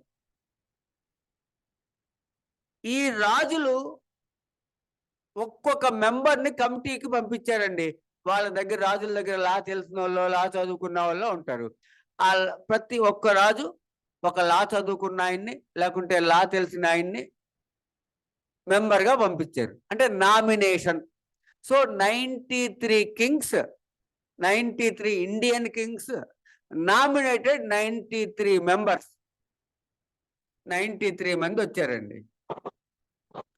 4 యూనియన్ టెరిటరీస్ నుంచి 4 నామినేట్ చేశారండి. వీళ్ళందరూ నామినేటెడ్. సో 97 మంది నామినేటెడ్ వాళ్ళు, ఆ రాజులు వాళ్ళని నామినేట్ చేసి పంపించారు. 97 ఇంతవరకు ఓకే, రైట్. 14 స్టేట్స్ ఉన్నాయి కదా, మెడ్రాసు రాష్ట్రం, బొంబాయి రాష్ట్రం, యునైటెడ్ ప్రొవిన్స్ రాష్ట్రం, ఇట్లా 14 రాష్ట్రాలు ఉన్నాయి. ఈ రాష్ట్రాలలో ఇప్పటిలాగే అసెంబ్లీలు ఉన్నాయి. ఇప్పుడు ఎలాగైతే మనకి ప్రతి రాష్ట్రానికి అసెంబ్లీ ఉందో, అట్లా 14 రాష్ట్రాలకి అసెంబ్లీలు ఉన్నాయి. ఈ 14 రాష్ట్రాలకు అసెంబ్లీలు ఉంటే అసెంబ్లీలో ఎమ్మెల్యేలు ఉంటారుగా. ఇప్పుడు ప్రజెంట్ రాజ్యసభ మెంబర్స్ని ఎవరు ఎన్నుకుంటారు? అసెంబ్లీలో ఉన్న ఎమ్మెల్యేలు ఎన్నుకుంటారు. అలాగే ఈ 14 రాష్ట్రాలలో ఉన్న ఎమ్మెల్యేలు 292 మందిని కాన్స్టిట్యూయెంట్ అసెంబ్లీకి ఎన్నుకుంటారండి. వాళ్ళల్లో ఒకళ్ళు అవ్వచ్చు, బయట వాళ్ళు అవ్వచ్చు. So 292 members are elected from 14 states legislatures. 14 రాష్ట్రాలలో ఉన్న ఎమ్మెల్యేలు 292 మందిని ఎలక్షన్ ద్వారా ఎన్నుకొని 292 మందిని పంపించారండి. సో మొత్తం 389 అవుతారు ఇండియన్. అందరు ఇండియన్సే. ఇది అర్థం అవ్వాలి. ఓకే అండి, ఏమర్థం అవ్వాలి? 93 ప్రిన్స్లీ స్టేట్స్ నుంచి 93 మంది, 14 యూనియన్ స్టేట్స్ నుంచి 4 మంది, 292 మంది 14 స్టేట్స్ నుంచి వీళ్ళు ఎలక్టెడ్ మెంబర్స్. 292 మంది are elected members to the constituent assembly. Other 97 members nominated members. అయితే ఇక్కడ ఏంటంటే main difference between British ruled India and un British ruled India ఉంటుంది. ఏంటది? ఇంతవరకు ఓకే కదా, ఒకసారి అర్థమైంది కదండి. బ్రిటిష్ వాళ్ళు పరిపాలించే 14 స్టేట్స్ నుంచి ఆ స్టేట్స్ లో ఉన్న ఎమ్మెల్యేలు 292 మందిని ఎన్నుకొని లా తెలిసిన వాళ్ళని కాన్స్టిట్యూయెంట్ అసెంబ్లీకి పంపించారు. 4 యూనియన్ టెరిటరీస్ నుంచి 4 నామినేట్ చేశారు. 93 ప్రిన్స్లీ స్టేట్స్ నుంచి 93 మంది నామినేట్ చేశారు. మొత్తం 389 మంది అయ్యారు. రైట్. ఇప్పుడు మనం ఒక పాయింట్ చెప్పుకున్నాం ఇక్కడ. బ్రిటిష్ రూల్డ్ ఇండియా ఉంటుంది, అన్ బ్రిటిష్ రూల్డ్ ఇండియా ఉంటుంది. ఏమిటంటే ఇక్కడ డిఫరెన్స్ ఇప్పుడు మనకి క్లియర్గా అర్థమవుతుంది. హైదరాబాద్ ఉందండి, తెలంగాణ ఎక్కడుంది? హైదరాబాదు, తెలంగాణ ఎక్కడుంది? అన్ బ్రిటిష్ రూల్డ్ ఇండియాలో ఉంది. మెడ్రాస్ రాష్ట్రం ఎక్కడుంది? బ్రిటిష్ రూల్డ్ ఇండియాలో ఉంది. మరి ఇప్పుడున్న కోస్తా జిల్లాలు, రాయలసీమ జిల్లాలు, అంటే ఇప్పుడున్న ఆంధ్రప్రదేశ్లో యునైటెడ్ ఆంధ్రప్రదేశ్లో తెలంగాణ వదిలేస్తే మిగిలిన ఆంధ్రప్రదేశ్ ఏంటి? కోస్తా జిల్లాలు, రాయలసీమ. ఈ కోస్తా జిల్లాలు, రాయలసీమ ఈ మెడ్రాస్లో ఉన్నాయి. ఇప్పుడు అసలు తెలంగాణ యాజిటేషన్ ఎందుకు వచ్చింది? తెలంగాణ యాజిటేషను ఆంధ్ర వాళ్ళు ఎక్కువ చదువుకున్నారు, ఎక్కువ తెలివైన వాళ్ళు, తెలంగాణకి రావాల్సిన ఉద్యోగాల వాటా ఆంధ్ర వాళ్ళకి వెళ్తున్నాయి, ఇక్కడ వ్యాపారాలు కూడా ఆంధ్ర వాళ్ళే చేస్తున్నారు అనేది తెలంగాణ ఉద్యమం. అయితే అసలు అలా ఎందుకు జరిగింది? ఎందుకు అంటే ఒక ఓపెన్ కాంపిటీషన్ పెడితే ఆంధ్ర తెలంగాణ కలిసి ఉన్నప్పుడు 100 ఉద్యోగాలు ఉంటే ఓపెన్ కాంపిటీషన్ పెడితే 95 ఉద్యోగాలు ఆంధ్ర వాళ్ళకే వచ్చాయి. ఆ యాజిటేషన్ జరగడానికి కారణం అసలు ఏం జరిగిందంటే ఇక్కడ చూడండి, మనం ఒక పాయింట్ అర్థం అవ్వాలి. ఈ కోస్తా, రాయలసీమ జిల్లాలు మెడ్రాస్ రాష్ట్రంలో ఉన్నాయి, తెలంగాణ హైదరాబాద్ రాష్ట్రంలో ఉంది. అంటే అసలు ఏం జరిగింది చూడాలి. 1881లో హైదరాబాద్ స్టేట్ ఉందండి. 1956 వరకు ఉందనుకున్నాం. 1881లో హైదరాబాద్ స్టేట్ ఉంది. హైదరాబాద్ స్టేట్. ఈ హైదరాబాద్ స్టేట్లో ఇప్పుడున్న తెలంగాణ, ఇప్పుడున్న కోస్టల్ జిల్లాలు, అంటే కోస్టల్ జిల్లాలు, ఇప్పుడున్న రాయలసీమ, ఇవన్నీ హైదరాబాద్ స్టేట్. అసలు అది అర్థం అవ్వాలి. 1881 వరకు హైదరాబాదు రాష్ట్రం అంటే ఇప్పుడున్న తెలంగాణ, ఆంధ్రప్రదేశ్. ఇప్పుడున్న తెలంగాణ, ఇప్పుడున్న ఆంధ్రప్రదేశ్, ఈ రెండు కలిపి 1881 వరకు హైదరాబాదు రాష్ట్రం. ఈ హైదరాబాద్ రాష్ట్రాన్ని నిజాం రూల్ చేసేవాడు, నిజాం ప్రభువులు పరిపాలించారు. అంటే హైదరాబాద్ రాష్ట్రాన్ని నిజాం ప్రభువులు పరిపాలించారు. 1881లో 1881లో హైదరాబాద్ రాష్ట్రం అంటే ఇప్పుడున్న తెలంగాణ, ఇప్పుడున్న ఆంధ్రప్రదేశ్ రెండు కలిపి హైదరాబాద్ రాష్ట్రం, రైట్. అదే 1881లో మెడ్రాస్ రాష్ట్రం ఉండేది, ఇప్పుడున్న కర్ణాటక, కేరళ. మెడ్రాస్ రాష్ట్రం, ఇప్పుడున్న తమిళనాడు, కర్ణాటక కలిపి మెడ్రాస్ రాష్ట్రం. దీనిని బ్రిటిష్ వాళ్ళు పరిపాలిస్తున్నారు. ఒక పాయింట్ ఏంటంటే 1881లో మెడ్రాస్ రాష్ట్రం ఉంది, బ్రిటిష్ వాళ్ళు పరిపాలిస్తున్నారు. 1881లో హైదరాబాద్ రాష్ట్రం ఉంది, నిజాం ప్రభు పరిపాలిస్తున్నాడు. అయితే ఆ నిజాం ప్రభు పరిపాలించే హైదరాబాద్ రాష్ట్రం ఏరియా ఏంటంటే ఇప్పుడున్న తెలంగాణ, ఆంధ్రప్రదేశ్ రెండు కలిపి. అంటే 1880 వరకు ఇప్పుడున్న ఆంధ్రప్రదేశ్ని, ఇప్పుడున్న తెలంగాణని నిజాం ప్రభువులు పరిపాలించారు. ఇక్కడ ఏమైందంటే 1881లో ఈ నిజాం ప్రభువుకి మైసూర్ మహారాజుకి ఎక్కువ యుద్ధాలు జరిగాయి. నిజాం ప్రభుకి, మైసూర్ మహారాజుకి. అప్పుడు ఈ బ్రిటిష్లో, మెడ్రాస్లో ఏం చేశారంటే బ్రిటిష్లు, మెడ్రాస్లో ఉన్న బ్రిటిష్ వాళ్ళు ఈ నిజాం ప్రభుకి ఆర్మీని రెంట్కి ఇచ్చారండి. ఆర్మీని అంటే వాళ్ళ దగ్గర ఉన్న హార్సులు కానీ, ఎలిఫెంట్లు కానీ, ఆర్మీ కానీ, గన్లు కానీ, ఫిరంగులు కానీ ఇవన్నీ రెంట్కి ఇచ్చారు. అది ఒక స్కీము, సైన్య సహకార పద్ధతి అని కొంచెం హిస్టరీ తెలిసిన వాళ్ళకి. సబ్సిడియరీ అలియన్స్ అని రెంట్కి ఇచ్చేవాళ్ళు. ఈ బ్రిటిష్ వాళ్ళు నిజాం ప్రభుకి రెంట్కి ఇస్తే ఈ నిజాం ప్రభు బ్రిటిష్ వాళ్ళకి 5 లక్షల రూపాయలు బాకీ పడిపోయాడు, 5 lakh రూపీస్. మరి 1881లో 5 lakhs రూపీస్ అంటే ఇప్పుడు 1,00,000 కోట్లు, కోట్లు అనుకోవాలి, 5 lakhs రూపీస్. ఓకే అండి. ఈ 5 లక్షల రూపాయలు ఆ నిజాం ప్రభు బ్రిటిష్ వాళ్ళకి చెల్లించలేక ఈ కోస్తా రాయలసీమని మెడ్రాస్ వాళ్ళకి అమ్మేశాడు. అంటే ఈ కోస్తా జిల్లాల్ని, రాయలసీమ జిల్లాల్ని 5 లక్షలకి నిజాములు బ్రిటిష్ వాళ్ళకి అమ్మేశారు. ఆ విధంగా ఇప్పుడున్న ఆంధ్రప్రదేశ్, కొత్త ఆంధ్రప్రదేశ్ మెడ్రాస్ రాష్ట్రంలోకి వచ్చింది. సో ఇక్కడ ఏం డిఫరెన్స్ అర్థం అవ్వాలంటే, ఇదంతా మనం ఎందుకు చెప్పామంటే 1881 నుంచి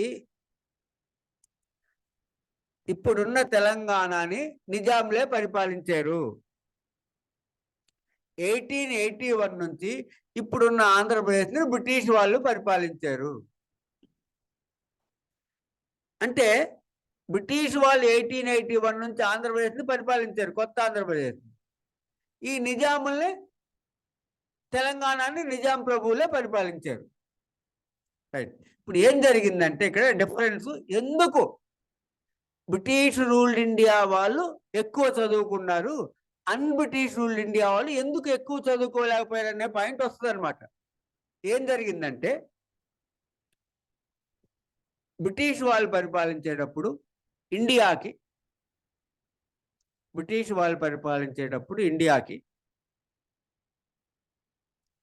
క్రిస్టియన్ మిషనరీస్ వచ్చింది. క్రిస్టియన్ మిషనరీస్ అంటే మత ప్రచారం చేసే వాళ్ళని మిషనరీస్ అంటారు. రామకృష్ణ మిషనరీ, వివేకానంద మిషనరీ, అలాగే క్రిస్టియన్ మిషనరీస్ భారతదేశానికి వచ్చింది. ఎక్కడ ఆస్ట్రేలియా, కెనడా, ఇంగ్లాండ్, అట్లా అమెరికా, ఈ అన్ని దేశాల నుంచి వచ్చింది. ఆ మిషనరీస్ పని ఏంటి? మతం ప్రచారం చేసుకోవడం. ఫస్ట్ ఏం చేశారు వాళ్ళు? హాస్పిటల్స్ పెట్టారు. ఫస్ట్ అల్లోపతిక్ హాస్పిటల్స్ పెట్టింది బ్రిటిష్ వాళ్ళే. హాస్పిటల్స్ పెట్టేవాళ్ళు, వచ్చిన వాళ్ళకి రగ్గులు, మిల్క్ పౌడర్లు, స్వెట్టర్లు ఇలాంటివన్నీ ఫ్రీగా ఇచ్చేవాళ్ళు. అయితే వాళ్ళ మతం గురించి బోధించేవాళ్ళు. ఇప్పుడు హాస్పిటల్స్ అంటే పేషెంట్లే వస్తారు కదా, ఇలా కాదని చెప్పి స్కూల్స్ పెట్టారు. మిషనరీ వాళ్ళు ఈ దేశంలో స్కూల్స్ పెట్టారు. క్రిస్టియన్ మిషనరీ వాళ్ళు స్కూల్స్ పెట్టారు. పెట్టి ఏం చేశారు? ఫస్ట్ వాళ్ళు స్కూల్కి వచ్చినప్పుడు ఒక 1/2 గంట అసెంబ్లీ ఉంటుంది. ఆ అసెంబ్లీలో వాళ్ళ రిలీజియన్ గురించి చెప్పి తర్వాత లెసన్ చెప్తారు. వీళ్ళకేమో చదువు కావాలి కాబట్టి స్కూల్కి వెళ్ళేవాళ్ళు, వాళ్ళకేమో మత ప్రచారం కావాలి కాబట్టి ముందు ఒక పావుగంట మతం పెట్టి చెప్పి తర్వాత పాఠాలు చెప్పేవాళ్ళు. ఇప్పుడు క్రిస్టియన్ స్కూల్స్ ఉంటాయి ఇప్పటికైనా. ఒక 6th క్లాస్ నుంచి డిగ్రీ వరకు ఆ క్రిస్టియన్ స్కూల్లో చదివిన అమ్మాయి ఉందనుకోండి, ముస్లింలైనా క్రిస్టియన్లైనా ఎవరైనా హిందువులైనా చదివారనుకోండి, క్రిస్టియన్స్ పక్కన పెడితే కూడా ముస్లింలు క్రిస్టియన్స్ ఆ స్కూల్లో చదివారనుకోండి 6th క్లాస్ నుంచి డిగ్రీ వరకు, గోవా మైసూర్ వెళ్ళినప్పుడు చర్చి కనబడితే వెళ్ళి దండం పెట్టుకొని వస్తారు. అలా అలవాటు అవుతుంది. కాబట్టి ఏం చేశారంటే హిందూ సంస్థల వాళ్ళు అమ్మో ఇలాగైతే ఈ దేశం మొత్తం క్రిస్టియన్స్ అయిపోతారేమో అని భయపడి వేరేగా స్కూల్స్ పెట్టారు. అంటే హిందూ సంస్థల వాళ్ళు కూడా స్కూల్స్ పెట్టారు. ఎప్పుడైతే క్రిస్టియన్ మత సంస్థ హిందూ మత సంస్థల వాళ్ళు స్కూల్ పెట్టారో పోటీగా ముస్లిమ్స్ కూడా పెట్టారు. అంటే అసలు ఈ దేశంలో ఎడ్యుకేషన్ ఎలా వచ్చింది? మత సంస్థల మధ్య పోటీ వల్ల వచ్చింది. ఇప్పుడు గుంటూరు తెలిసిన వాళ్ళకి తెలుస్తుంది, గుంటూరులో ఆంధ్ర క్రిస్టియన్ కాలేజ్ ఉంటుంది, కరెక్ట్గా దానికి ఎదురుగానే హిందూ కాలేజ్ ఉంటుంది, ఇప్పుడు కూడా ఉన్నాయి. ఓకే, కరెక్ట్ రోడ్డు ఉంటుంది, అటువైపు ఇటువైపు ఆంధ్ర క్రిస్టియన్ కాలేజ్ ఉంటుంది, దానికి ఎదురుగా హిందూ కాలేజ్ ఉంటుంది, దాని పక్కనే ముస్లిం కాలేజ్ ఉంటుంది. అట్లా మతాల మధ్య పోటీ వల్ల చదువు వచ్చింది. రైట్. ఇప్పుడు ఇక్కడ ఏం జరిగిందంటే మతాల మధ్య పోటీ వచ్చినప్పుడు ఆ మత ప్రచారం ఎక్కడ జరిగింది అంటే ఆ స్కూల్ ఎక్కడ ఓపెన్ చేశారు? బ్రిటిష్ వాళ్ళు పరిపాలించిన ఇండియాలో ఓపెన్ చేశారు. అక్కడికే కదా ఆ మత సంస్థలు వచ్చినాయి. బ్రిటిష్ రూల్డ్ ఇండియా ఉంది. ఆ 93 మంది రాజులు ఎవరు? హిందూ రాజులు, ముస్లిం రాజులు. వాళ్ళని రాణిలా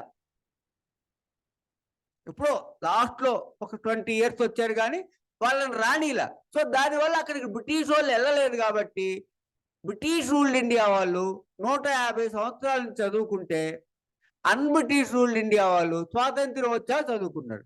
అంటే 150 ఏళ్ళు వెనకబడ్డారు. ఉస్మానియా యూనివర్సిటీ 1919లో పెట్టినా కూడా 1936 వరకు ఉర్దూలోనే పాఠాలు చెప్పేవాళ్ళు. 1936 వరకు ఉర్దూలోనే. అంటే తెలంగాణ స్టేట్ 1936 నుంచి చదువుకుంది. ఇప్పుడున్న ఇటువైపు ఉన్న ఆంధ్ర స్టేట్ 1811 నుంచి చదువుకుంది. అది డిఫరెన్స్. అందుకని ఆ చదువులో ఆ డిఫరెన్స్ అలాగే ఉండిపోతుంది. సో బ్రిటిష్ రూల్డ్ ఇండియాలో చదువు ఎక్కువ, బ్రిటిష్ రూల్డ్ ఇండియాలో చదువు తక్కువ. రైట్. ఇప్పుడు ఈ 389 మెంబర్స్ ఫామ్ అయిన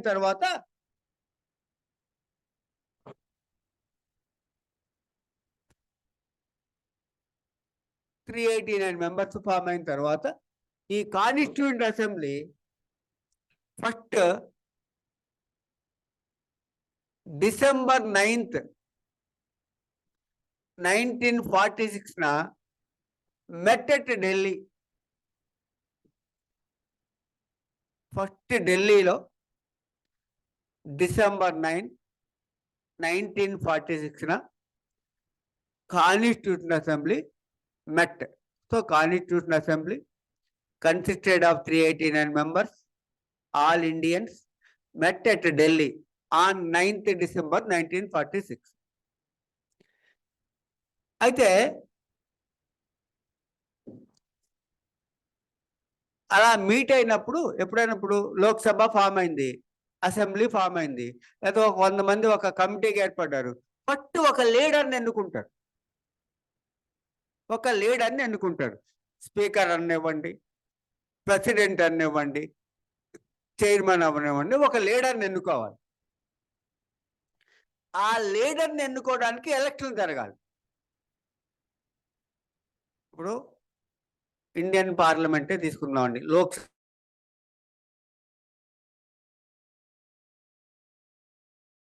బిగిన్ అయింది.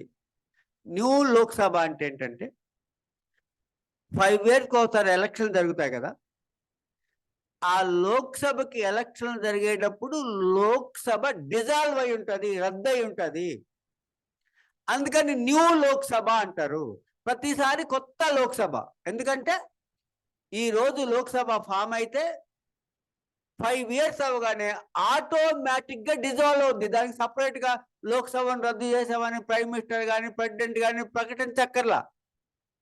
Life of Lok Sabha 5 years. 5 years అవగానే ఆటోమేటికల్లీ డిజాల్వ్డ్. సో తర్వాత దాన్ని మళ్ళీ న్యూ లోక్సభ అంటారు. Okay, right, new Lok Sabha form అయింది.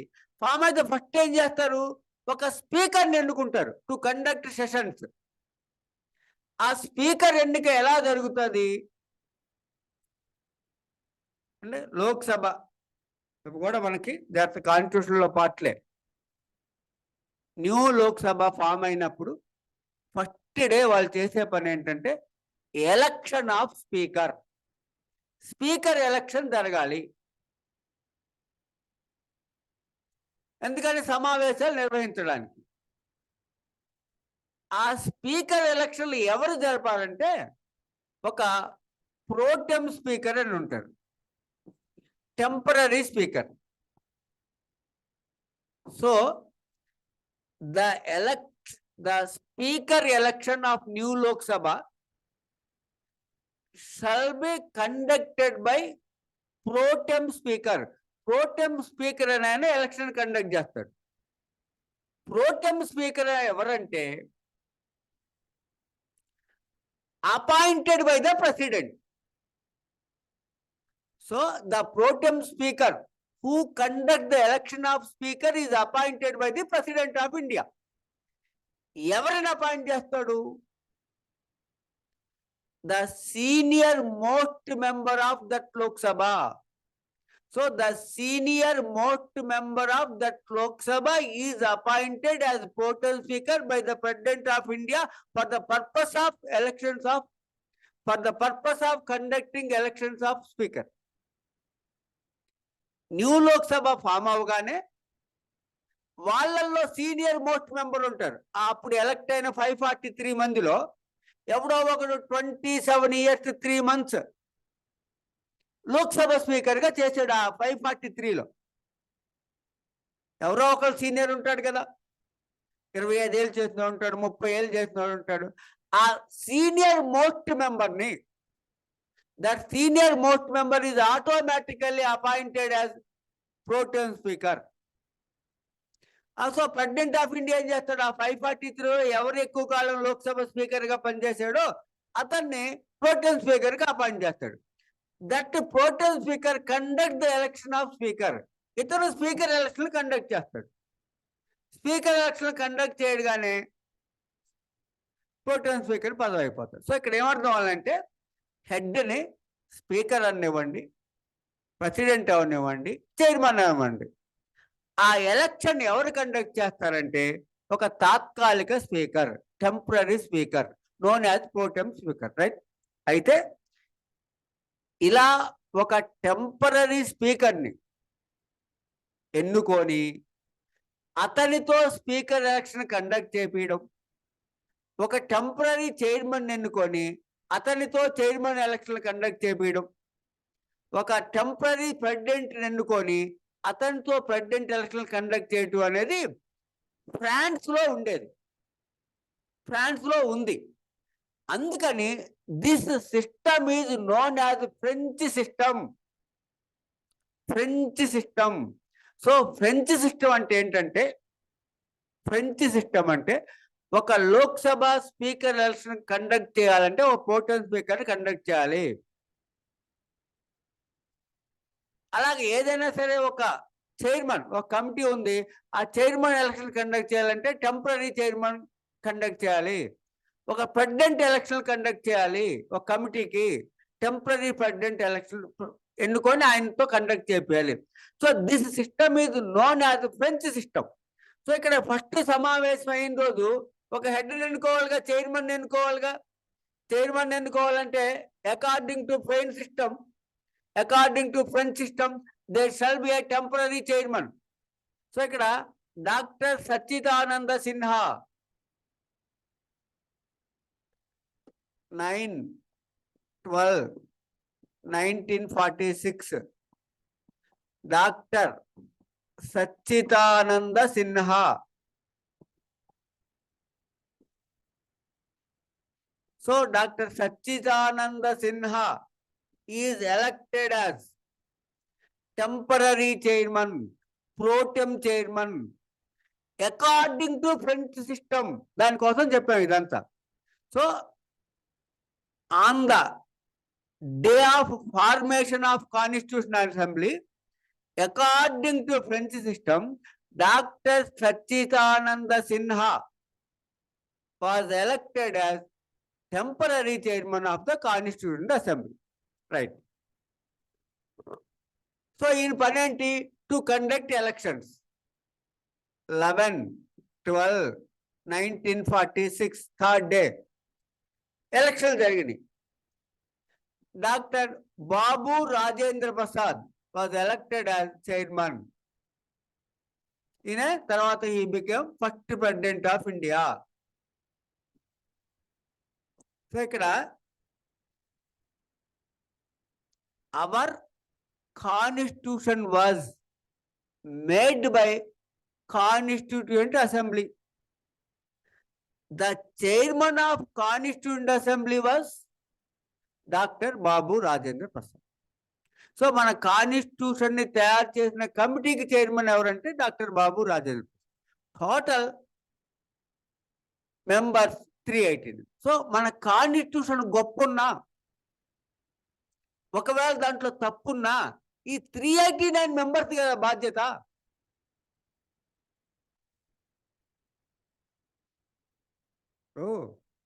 కోర్టులో ఒక స్టెనో టైప్ చేసుకొచ్చాడు, జడ్జి సంతకం పెడితే ఎవరిది?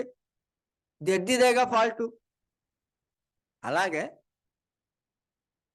ఈ 389 మెంబర్స్ ఒక 2 ఏళ్ళు 3 ఏళ్ళు డిస్కస్ చేసుకోండి కదా కాన్స్టిట్యూషన్ తయారు చేసింది. ఒక డాక్టర్ బిఆర్ అంబేద్కర్ గారు రాసిన దాన్ని వీళ్ళందరూ డిస్కస్ చేసి అవసరం లేనిది తీసేసి అవసరమైంది కలిపి కాన్స్టిట్యూషన్ బయటకు వచ్చింది. సరే, మళ్ళీ వస్తుంది. So doctor Babu Rajendra Prasad chairman of constituent assembly. ఇంకో ఆయన doctor HC Mukherjee.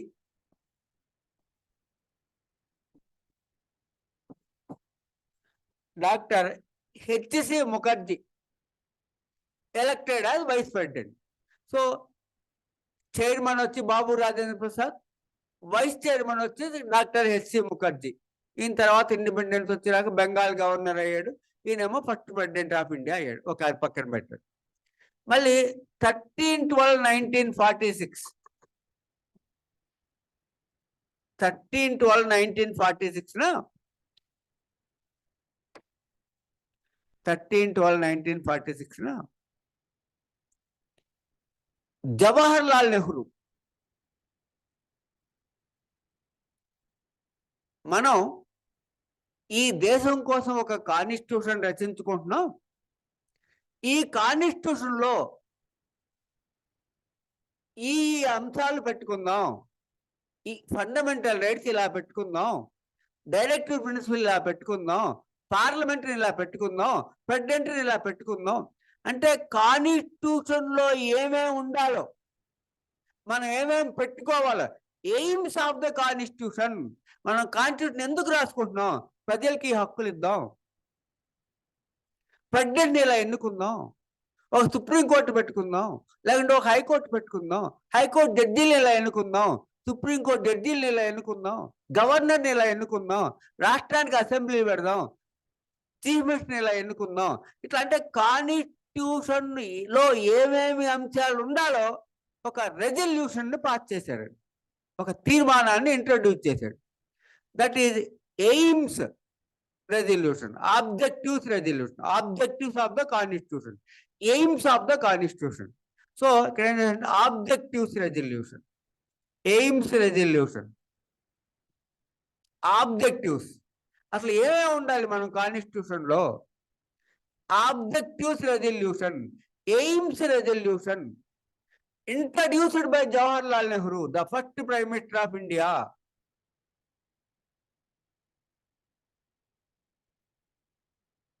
So Jawahar Lal Nehru తర్వాత became the first prime minister of India. ఆయన ఏం చేశాడంటే ఒక introduced objectives resolution, aims of the constitution, ఇవి ఉండాలి కాన్స్టిట్యూషన్ లో అని చెప్పి రాసి ఒక ఎయిమ్స్ రెజల్యూషన్ ని ఇంట్రడ్యూస్ చేశారు.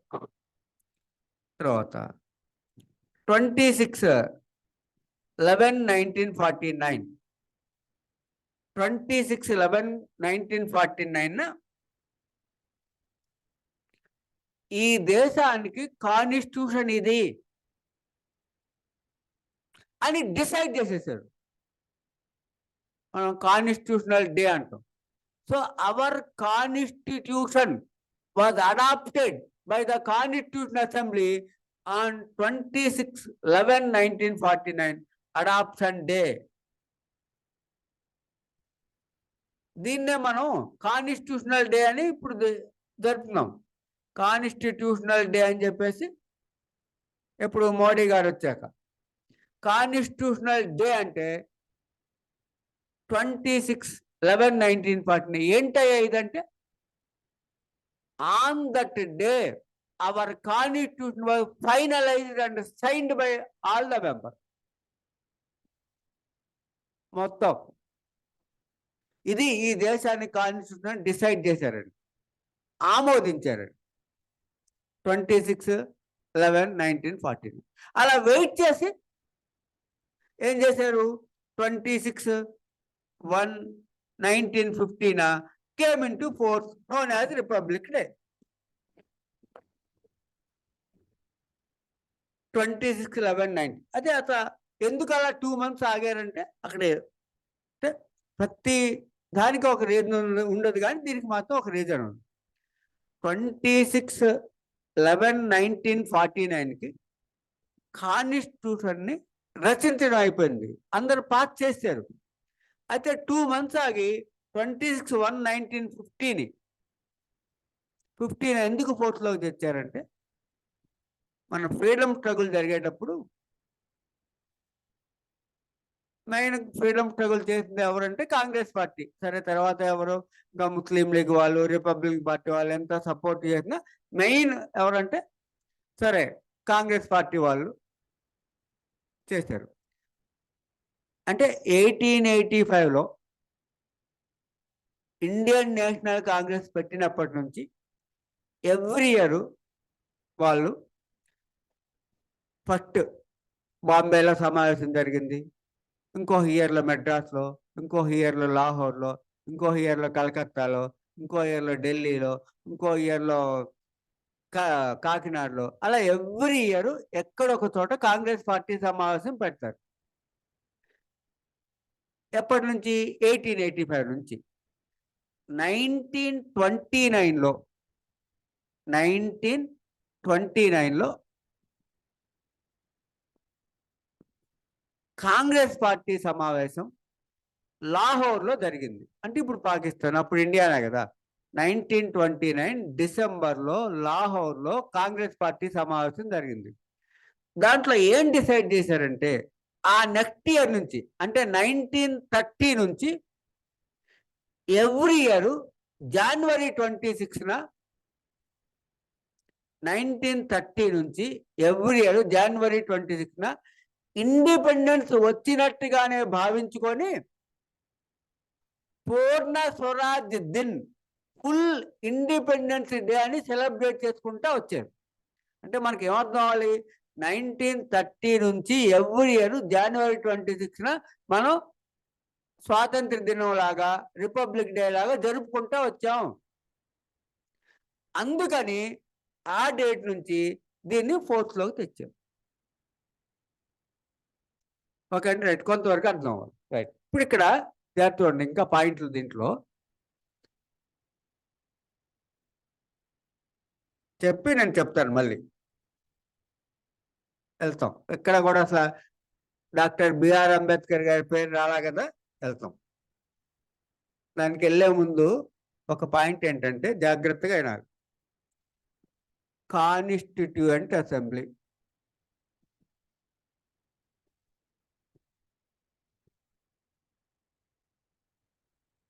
consisted of 389 members. Chairman Babu Rajendra Prasad. ఎంతవరకు ఓకే.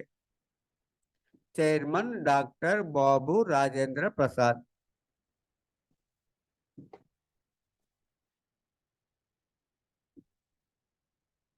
ఇంతవరకు ఓకే అండి, మనకు తెలిసిందే కదా. రైట్. ఓకే, మనకి we got independence in the year 1947.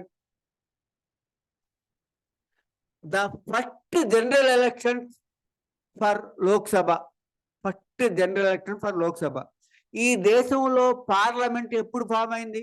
1952లో form అయింది. So we got independence in the year 1947. Our parliament was formed. General election for first Lok Sabha was conducted in 1952. Constitutional amendment first 1951లో జరిగింది. ఎవరు చేశారు? Parliament ఏమో 1952లో form అయింది. Constitution కి first amendment, అసలు అమెండ్మెంట్ ఎవరు చేయాలి? ఆర్టికల్ 368 ప్రకారం the parliament is empowered to amend the constitution. మరి 1951లో పార్లమెంట్ చేసిందని రాశారు. ఇక్కడ ఏమర్థం అంటే 1947 నుంచి 1952 వరకు, అంటే 1952 మే 16న లోక్సభ ఫామ్ అయ్యే వరకు, పార్లమెంట్ ఫామ్ అయ్యే వరకు, this constituent assembly acted as parliament also. So constituent assembly performed two things. One, drafting, preparing our constitution, and acted as temporary parliament. అంటే మరి ఈ దేశానికి 47 నుంచి 52 వరకు పార్లమెంట్ ఎవరంటే కాన్స్టిట్యూయెంట్ అసెంబ్లీ. కాన్స్టిట్యూయెంట్ అసెంబ్లీ ఈరోజు సమావేశం అయింది. దానికి చైర్మన్ బాబు రాజేంద్ర ప్రసాద్ కాన్స్టిట్యూషన్ గురించి డిస్కస్ చేశారు. రేపు సమావేశం అయింది. ఆ రోజు చైర్మన్ గా జీవి మౌలాంకర్ ఉన్నాడు, first speaker of Lok Sabha. So ఈ కాన్స్టిట్యూయెంట్ అసెంబ్లీ సమావేశం అయ్యి చైర్మన్ సీట్లో జీవి మౌలాంకర్ కూర్చున్నప్పుడు ఆ రోజు అది ఇండియన్ పార్లమెంట్ గా వ్యవహరించింది. సో కాన్స్టిట్యూయెంట్ అసెంబ్లీ రెండు పనులు చేసింది. కాన్స్టిట్యూషన్ రాయడంతో పాటు ఈ దేశానికి టెంపరరీ పార్లమెంట్ గా వ్యవహరించింది. అది అర్థం అవ్వాలి. అంటే ఇప్పుడు ఇక్కడ జాగ్రత్తగా చూడండి, ఎక్కడగా డాక్టర్ బిఆర్ అంబేద్కర్ గారి పేరు రాలే ఇప్పటి వరకు. రైట్, ఇప్పటి వరకు. అయితే ఏం జరిగిందంటే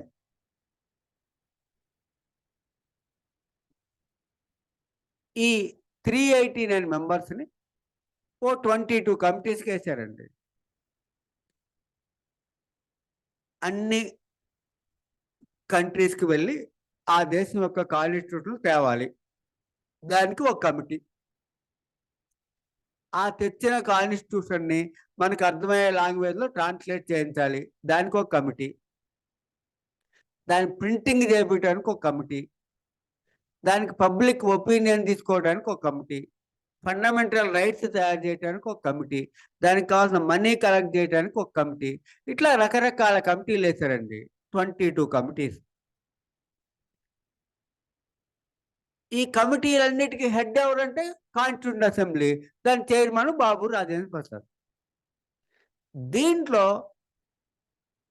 డ్రాఫ్టింగ్ కమిటీ ఉంటుంది. డ్రాఫ్టింగ్ కమిటీ అంటే రాజ్యాంగ రచనా సంఘం, constitutional drafting committee, consisted of 7 members.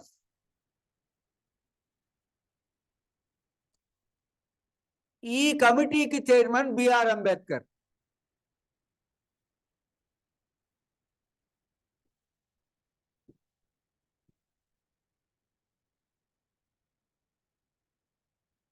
అంటే రాజ్యాంగ రచనా సంఘం ఉందండి, రాజ్యాంగ రచనా సంఘం కమిటీ, డ్రాఫ్టింగ్ కమిటీ. కూర్చొని రచించడానికి ఒక కమిటీ వేశారండి. కూర్చొని రచించడానికి ఒక కమిటీ వేశాడు. That committee consisted of 7 members. ఆ 7లో ఒక ఆయన బిఆర్ అంబేద్కర్. ఆయన ఆ కమిటీకి చైర్మన్. అయితే మరి ఇలా 389 members ఉన్నారు, 22 కమిటీలు ఉన్నాయి.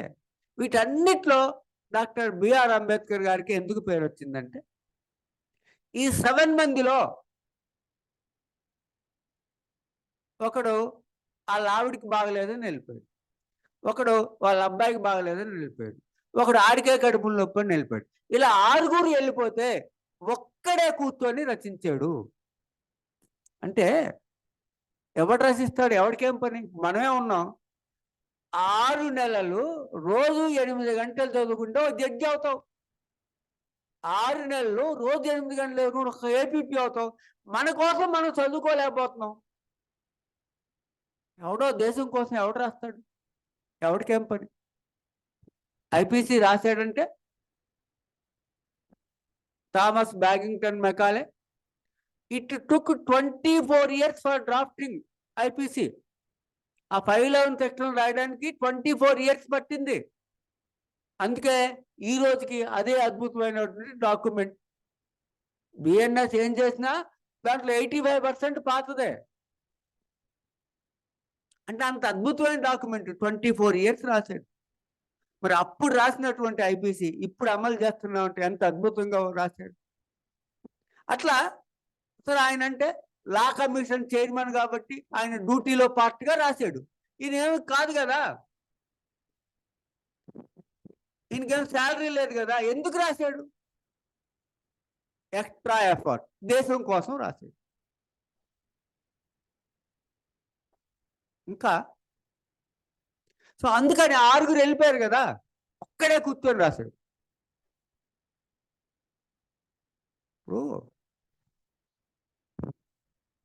బిఆర్ అంబేద్కర్ అంటే లండన్లో బిగ్గెస్ట్ లైబ్రరీ ఉంటుంది. ఆ బిగ్గెస్ట్ లైబ్రరీని 3 చదివారండి ఇప్పుడు కూడా. ఆ తర్వాత ఎవరు చదవాలి? బిగ్గెస్ట్ లైబ్రరీ అంటే మనం నడిచి తిరగాలంటే 1 వారం రోజులు పట్టుద్ది. చిన్న మైసూర్ మహారాజ్ ప్యాలెస్, గోల్కొండ ప్యాలెస్ చూస్తానికి వెళ్తే ఏం చేస్తాం? ఒక 6 రూములు చూసి మొత్తం ఇదే కదని వెనక్కి వచ్చేస్తాం. అట్లా అంత బిగ్గెస్ట్ లైబ్రరీ అంటే దాన్ని మనం నడిచి తిరగలేము. అలాంటి లైబ్రరీని చదివేశాడు. అలా వరల్డ్లో 3 చదివారు.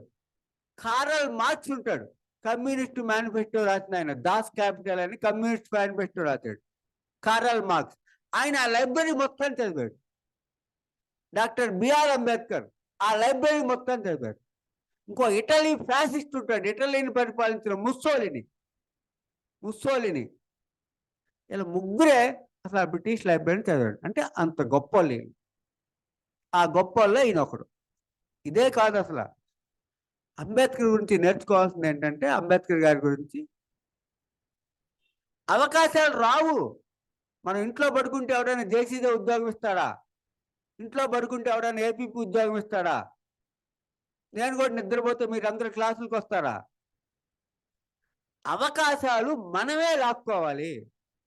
అది ఇప్పుడు మీకు అంబేద్కర్ గారి గురించి చెప్తే ఒక మాట అర్థం అవుతుంది. ఇప్పుడు ఇంతవరకు ఓకే అండి. ఇండియన్ కాన్స్టిట్యూషన్ని అసలు రచించమని బిఆర్ అంబేద్కర్ గారికి ఎవరు చెప్పారు? ఎవరన్నా చెప్పారా? ఆయనే లాక్కొని రాశాడా? కాదు. ఇదే అసలు. అంటే అవకాశాలు రావు, మనమే లాక్కోవాలి. చూడండి, అసలు బిఆర్ అంబేద్కర్ గారు కాన్స్టిట్యూషన్ అసలు ఎలా రాశారంటే, ఫస్ట్ 292 members ఉన్నారని చెప్పాం. 4 యూనియన్ టెరిటరీస్ నుంచి, 93 ప్రిన్స్లీ స్టేట్ నుంచి. 93 ప్రిన్స్లీ స్టేట్ నుంచి 93 మంది రాజులు నామినేట్ చేసి ఒక్కొక్కరిని పంపించారని చెప్పాం. 292 రాష్ట్రాల అసెంబ్లీల నుంచి అమ్మారు. ఈ 292 రాష్ట్రంలో బాంబే రాష్ట్రం ఉందిగా, 14 రాష్ట్రాల్లో. ఈ బాంబే రాష్ట్రం నుంచి కాన్స్టిట్యూయెంట్ అసెంబ్లీకి మెంబర్గా బిఆర్ అంబేద్కర్ గారు పోటీ చేశారండి. ఓడిపోయాడండి. అంటే కాన్స్టిట్యూయెంట్ అసెంబ్లీలో బిఆర్ అంబేద్కర్ గారు మెంబర్ కాదు. ఇంతవరకు ఒక పాయింట్ అర్థమైందా? అంటే ఫస్ట్ 389లో బిఆర్ అంబేద్కర్ లేరు. ఎందుకు లేడు? బాంబే అసెంబ్లీ నుంచి పోటీ చేసి ఓడిపోయాడు. ఇది క్లియర్గా అర్థం అవ్వాలి. అయిపోయిన తర్వాత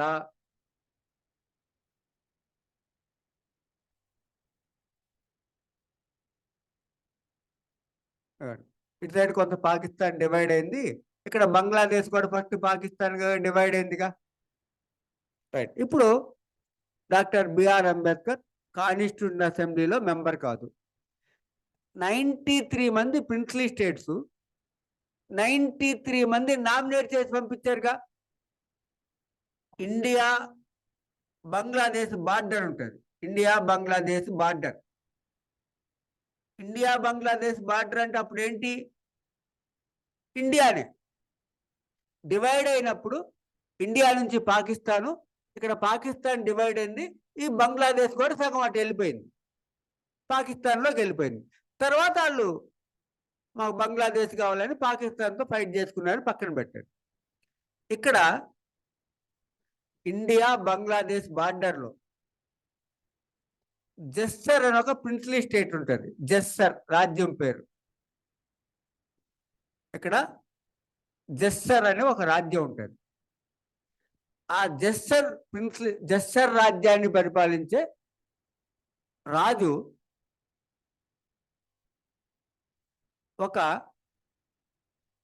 జ్ఞానేశ్వర్ మండేలే అని చెప్పేసి మండల్ అనే ఆయన్ని నామినేట్ చేశాడు. ఇది 93లో జ్ఞానేశ్వర్ మండల్ అనే ఆయన్ని నామినేట్ చేశాడు. జాగ్రత్తగా అర్థం అవ్వాలి. జస్సర్ అనేది ఒక రాజ్యం.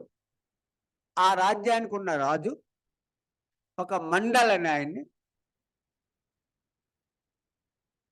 కాన్స్టిట్యూయెంట్ అసెంబ్లీలో నామినేట్ చేశాడు. ఈయన ఏం చేశాడంటే, అంటే అసలు అంబేద్కర్ ఓడిపోయిన తర్వాత అసలు అంబేద్కర్ లేకుండా కాన్స్టిట్యూషన్ అసెంబ్లీ ఏంటి అని ఆయన ఫీల్ అయ్యి ఆ రాజ్యాన్ని పరిపాలించే రాజు దగ్గరికి వెళ్ళి, సార్ ఇలా అంబేద్కర్ గారు ఓడిపోయాడు, ఆయన లేకపోతే కాన్స్టిట్యూషన్ రాయడం కష్టం, నేను రిజైన్ చేస్తా, నా ప్లేస్లో డాక్టర్ బిఆర్ అంబేద్కర్ గారిని నామినేట్ చేయమన్నాడు. అని క్లియర్గా అర్థం అవ్వాలి. మండలాన్ని ఆయన రిజైన్ చేసి ఆయన ప్లేస్లో డాక్టర్ బిఆర్ అంబేద్కర్ గారిని కాన్స్టిట్యూయెంట్ అసెంబ్లీలో మెంబర్గా వేశాడు. సో ఇప్పుడు ఈయన కాన్స్టిట్యూషన్ అసెంబ్లీలో మెంబర్ అయ్యాడు. ఇంతవరకు ఓకే, రైట్. తర్వాత ఏం జరిగిందో చూడండి. ఈ జస్సర్ రాజ్యం గురించి మనం ఏం చెప్పామంటే, ఇక్కడ ఉంటుంది, ఇది బంగ్లాదేశ్ ఇండియా అంటే అప్పుడు ఇండియా పాకిస్తాన్ ఇంకా డివైడ్ అయింది కాబట్టి ఇండియా పాకిస్తాన్ బార్డర్. జాగ్రత్తగానండి. ఇండియా పాకిస్తాన్ డివైడ్ అయినప్పుడు రూల్ ఏంటంటే, ఆ బార్డర్ రాజ్యాలు ఏవైతే ఉన్నాయో, బార్డర్ రాజ్యాలు ఇండియా పాకిస్తాన్ మధ్య ఉండే రాజ్యాలు, ఆ రాజ్యంలో 52% హిందువులు ఉంటే దాన్ని ఇండియాలో కలపాలి. 52% ముస్లింలు ఉంటే పాకిస్తాన్లో కలపాలి అని జాగ్రత్త. బార్డర్ రూల్ ఏంటంటే, బార్డర్ రాజ్యాలు 52% హిందువులు ఉంటే ఇండియాలో కలపాలి ఆ రాజ్యాన్ని. 52% ముస్లింలు ఉంటే ఆ రాజ్యాన్ని పాకిస్తాన్లో కలపాలి. ఈ జస్సర్ రాజ్యంలో 52% హిందువులు ఉన్నారు. అప్పుడు ఎక్కడ కలపాలి? ఇండియాలో కలపాలి. కానీ అంబేద్కరు కాన్స్టిట్యూషన్ అసెంబ్లీలో మెంబర్గా ఉండడం ఇష్టం లేని కాంగ్రెస్ పార్టీ వాళ్ళు ఏం చేశారంటే, ఆ జస్సర్ రాజ్యాన్ని పాకిస్తాన్లో కలిపారు. సో ఇప్పుడు ఏమైంది? డాక్టర్ బిఆర్ అంబేద్కర్ ఏమయ్యాడు? పాకిస్తాన్ కాన్స్టిట్యూషన్ రాసేటటువంటి మెంబర్స్లో సభ్యుడయ్యాడు. ఈ 389లో ఇండియా పాకిస్తాన్ డివైడ్ అవగానే 90 మంది పాకిస్తాన్ కాన్స్టిట్యూషన్ రాయడానికి వెళ్ళిపోయారు. 90 మంది పాకిస్తాన్ కాన్స్టిట్యూషన్ రాయడానికి వెళ్ళిపోయాడు. ఇంకా 299 మంది ఇండియన్ కాన్స్టిట్యూషన్ రాయడానికి ఉన్నారు. ఇప్పుడు అలా కాంగ్రెస్ పార్టీ వాళ్ళు ఆ జస్సర్ రాజ్యాన్ని పాకిస్తాన్ లో కలపడం వల్ల డాక్టర్ బిఆర్ అంబేద్కర్ ఈ 90 మందిలో వెళ్ళిపోయాడు. పాకిస్తాన్ కాన్స్టిట్యూషన్ అసెంబ్లీలో మెంబర్ అయిపోయాడు. చూడండి, అంటే ఏంటి? అసలు ఆయన రాయడం ఇష్టం లేదు, ఆయన రాయనీలా. మళ్ళీ ఆయన మెంబర్షిప్ పోయింది. ఇండిపెండెన్స్ రాగానే మళ్ళీ ఆయన మెంబర్షిప్ పోయింది. అయితే అంటే చెప్తున్నాం ఎలా లాక్కొని రాసాడు అనేది. అప్పుడు డాక్టర్ బిఆర్ అంబేద్కర్ ఏం చేశారంటే, బ్రిటన్ ప్రైమ్ మినిస్టర్ ఉన్నారు కదా క్లెమెంట్ అట్లీ, వాళ్ళ దగ్గరికి వెళ్ళి ఇది జరిగింది మొత్తం చెప్పితే అప్పుడు వాళ్ళు ఏం చేశారంటే, మీరు గనక ఇలా డాక్టర్ బిఆర్ అంబేద్కర్ మీ కాన్స్టిట్యూంట్ అసెంబ్లీలో మెంబర్గా లేకుండా చేస్తే అసలు మేము ఇండిపెండెన్స్ ఇవ్వం, we will delay giving independence అని చెప్పారు. అప్పుడు ఏం చేశారంటే కాంగ్రెస్ పార్టీ వాళ్ళు ఇంతకుముందు బిఆర్ అంబేద్కర్ గారి మీద గెలిచాడు కదా, ఆయనతో రిజైన్ చేయించి మళ్ళీ అక్కడ నుంచి బిఆర్ అంబేద్కర్ గారిని ఆ బాంబే రాష్ట్రం నుంచి గెలిపించాడు. ఇప్పుడు మళ్ళీ ఈయన ఇండియన్ కాన్స్టిట్యూంట్ అసెంబ్లీలో మెంబర్ అయ్యాడు. అంటే ఏంటి? లాక్కున్నాడు ఈయన.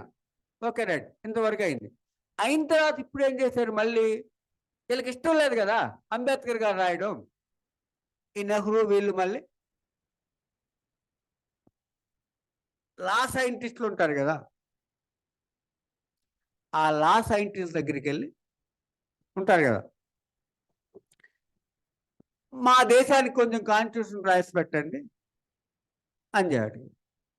వాళ్ళు ఏమన్నారంటే, పిచ్చోళ్ళారా, మాకు డౌట్ వస్తే మేము ఈ అంబేద్కర్ని అడుగుతాం అని చెప్తే అప్పుడు సిగ్గేసి వచ్చి ఇక్కడ డ్రాఫ్టింగ్ కమిటీకి బిఆర్ అంబేద్కర్ గారిని కాన్స్టిట్యూంట్ అసెంబ్లీకి చైర్మన్గా చేస్తారు. అంటే ఏం అర్థం చేసుకోవాలి ఇక్కడ?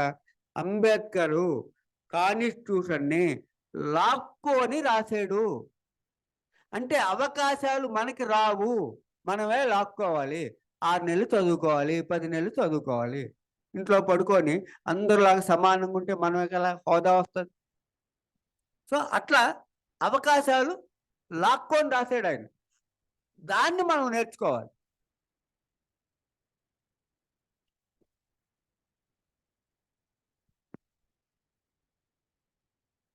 సో అంటే ఇక్కడ ఏమర్థం అవ్వాలంటే, ఈయన రాసినటువంటి కాన్స్టిట్యూషన్ని రాసింది మాత్రం ఒక్కడే. ఆ 389 మంది, ఆ 90 పోతే 299 మంది 2 ఏళ్ల పాటు డిస్కస్ చేసి ఆయన రాసిన దాంట్లో కొన్ని వేల పేజీలు తీసేసి వాళ్ళు మళ్ళీ కొన్ని వేల పేజీలు కలిపి కాన్స్టిట్యూషన్ బయటకు వచ్చింది. సో ఇంత అద్భుతమైనటువంటి ఒక కాన్స్టిట్యూషన్ బయటకు వచ్చిందంటే అంబేద్కర్ కృషి 50% అయితే వీళ్ళందరి కృషి ఇంకో 50%. మరి ఈ దేశానికి రిజర్వేషన్లు ఇచ్చారంటే అంబేద్కర్ గారు రాశారనుకోండి, వీళ్ళందరూ ఆమోదిస్తే కదా ఇచ్చేది. పోనీ ఎంతకాలానికి ఇచ్చాడు? 10 ఏళ్ళకి ఇచ్చాడు. మరి 10 ఏళ్ళ తర్వాత ఎవరు ఇచ్చారు? నెహ్రూ కదా 60లో దాన్ని రెన్యూల్ చేశాడు. ఇందిరాగాంధీ కదా 70లో రెన్యూల్ చేసింది. అట్లా పి నరసింహరావు కానీ, ఇప్పుడున్న మోడీ కానీ, మన్మోహన్ సింగ్ కానీ అందరు రెన్యూల్ చేసుకుంటూ వచ్చారు కదా. ఒకవేళ అంటే రాజకీయ రిజర్వేషన్, ఎమ్మెల్యేలు ఎంపీలు రిజర్వేషన్ వద్దు, 10 ఏళ్ళ వరకే ఇవ్వమన్నారు. వాళ్ళు అలా రెన్యూల్ చేసుకుంటూ వచ్చారు. సో రాజ్యాంగంలో గొప్ప ఉంది, ఆ 299 మంది గొప్ప ఉంటుంది, తప్పు ఉంటుంది ఆ 2. అయితే ఒక అంబేద్కర్ గొప్ప అని చెప్పామంటే ఆ 2 years రాత్రి పగలు కూర్చొని రాశాడు. చెప్పాను రకరకాల కారణాల వల్ల అందరూ వెళ్ళిపోయినా ఒక్కడే కూర్చొని రాశాడు. కాబట్టి కాన్స్టిట్యూషన్ కానీ డాక్టర్ బిఆర్ అంబేద్కర్. అన్నిటికంటే ఏం చెప్పాం, ఓల్డ్ లైబ్రరీని చదివిన ఆయన. కాబట్టి ఆయన మేధస్ అంతా ఇండియన్ కాన్స్టిట్యూషన్ రాయడానికి ఉపయోగపడింది. ఓకే, అయితే ఇక్కడ పాయింట్ ఏం చదువుతున్నాం అంటే మనం అవకాశాలు రావు లాక్కొని ఒక దేశం యొక్క కాన్స్టిట్యూషన్ని ఆ రోజుల్లో లాక్కొని రాశాడంటే దానిని కూడా మనం ఇన్స్పిరేషన్ తీసుకోకపోతే ఎట్లా? సో అవకాశాలు రావాలంటే మనం కూడా ఎక్స్ట్రా ఎఫర్ట్ పెట్టాలి, ఎక్స్ట్రా చదవాలి. పడుకుంటే ఏముండదు, జీవితం మామూలుగా ఉంటుంది, సాధిస్తేనే గొప్పగా ఉంటుంది. సో అయిపోయిన తర్వాత 26/1/1950 నుంచి 4th వచ్చిన తర్వాత కన్సిస్టెడ్ ఆఫ్ 389 ఆర్టికల్స్. 389 ఆర్టికల్స్ ఉన్నాయండి. ఈ 389 ఆర్టికల్స్ ఏంటి? ఒక్కో ఆర్టికల్లో ఒక్కొక్కటి ఉంటుంది. Article 1 name of the country territory, article 5 kinds of citizenship, article 12 definition of state. మొన్న వచ్చింది మనకి ఇక్కడ డెఫినేషన్ ఆఫ్ స్టేట్ అంటే ఆర్టికల్ 12లో central government, state government, local government అని చెప్పారు. అదే ఐపీసీలో ఏం చెప్పాము? స్టేట్ గవర్నమెంట్, సెంట్రల్ గవర్నమెంట్ అని చెప్పారు. అట్లా డిఫరెన్స్. లేకపోతే ఆర్టికల్ 14లో ఏం చెప్పారు? ఈక్వాలిటీ. ఆర్టికల్ 19లో 6 ఫ్రీడమ్స్. ఆర్టికల్ 52లో there shall be a president for India. Article 74లో there shall be a prime minister for India. Article 124లో సుప్రీంకోర్టు ఉండాలి. ఇట్లా ఒక్కొక్క ఆర్టికల్లో ఒక అంశాలు చెప్పారు. Divided into 22 parts. ఈ 379 1 నుంచి 4 వరకు ఒక పార్ట్, 5 నుంచి 11 వరకు ఒక పార్ట్, 12 నుంచి 35 వరకు పార్ట్, అట్లా 22 పార్ట్లుగా డివైడ్ చేశారు. ప్లస్ ఒక 8 షెడ్యూల్స్ ఉన్నాయి. ఈ షెడ్యూల్స్ అంటే ఏంటంటే సపరేట్. ఇప్పుడు మనకి 10th క్లాస్లో ఉన్నప్పుడు టెక్స్ట్ ఉంటుంది, నాన్ టేల్ ఉంటుంది. టెక్స్ట్ ఉంటుంది, నాన్ టేల్. నాన్ టేల్ సపరేట్ కదా, అట్లా 8 షెడ్యూల్స్ సపరేట్, ఇది సపరేట్. తర్వాత ఇంత రాసి ఏం చేశారంటే ఆర్టికల్ 368లో ఒక్కో ఆర్టికల్లో ఒక్కో అంశం ఉంటుంది అన్నాం. ఆర్టికల్ 368లో ఏం చెప్పారంటే the parliament is empowered to amend the constitution. దీంట్లో ఏమైనా మార్పులు చేర్పులు చేసుకోవాలంటే పార్లమెంట్కి పవర్ ఉందని చెప్పారు. ఈ పార్లమెంట్ ఏం చేసింది? ఒక 105 టైమ్స్ అమెండ్మెంట్ చేసింది. ఇప్పుడు వరకే ఉన్నాయంటే సో కొన్ని ఆర్టికల్ తీసేసింది, కొన్ని యాడ్ చేసింది, కొన్ని పార్ట్లు తీసేసింది, కొన్ని పార్ట్లు కలిపింది. ప్రజెంట్ ఏమైందంటే ఈ 389 ఆర్టికల్స్ 448 ఆర్టికల్స్ అయింది. 448 ఆర్టికల్స్ అంటే నంబర్ 448 ఉండదు, నంబర్ ఎండ్స్ విత్ 395. అంటే ఎలా యాడ్ చేశారు? 234A, 234B, 234C, 5A, 51A అట్లా యాడ్ చేశారు. అంటే కౌంట్ చేస్తే 448 అవుతాయి, కానీ 448 నెంబర్ ఉండదు. Ends with 395. Divided into 25 parts. 3 parts పెరిగినాయి, ఒక పార్ట్ తీసేశారు, 4 పార్ట్లు కలిపారు. Divided into 25 parts. దీనికి ఒక 4 షెడ్యూల్స్ యాడ్ చేశారు, 12 షెడ్యూల్స్ ఉన్నాయి.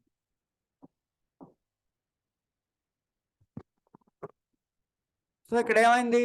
First came into force 395 articles divided into 22 parts plus 8 schedules. ప్రజెంట్లో ఏం చేశారు? కాన్స్టిట్యూషనల్ అమెండ్మెంట్ జరిగిన తర్వాత 448 articles divided into 25 parts, 12 schedules ఉన్నాయి కాన్స్టిట్యూషన్. ఓకే అండి, రైట్. అంతవరకు ఓకే అండి, రైట్. థ్యాంక్ యూ అండి, థ్యాంక్ యూ వెరీ మచ్.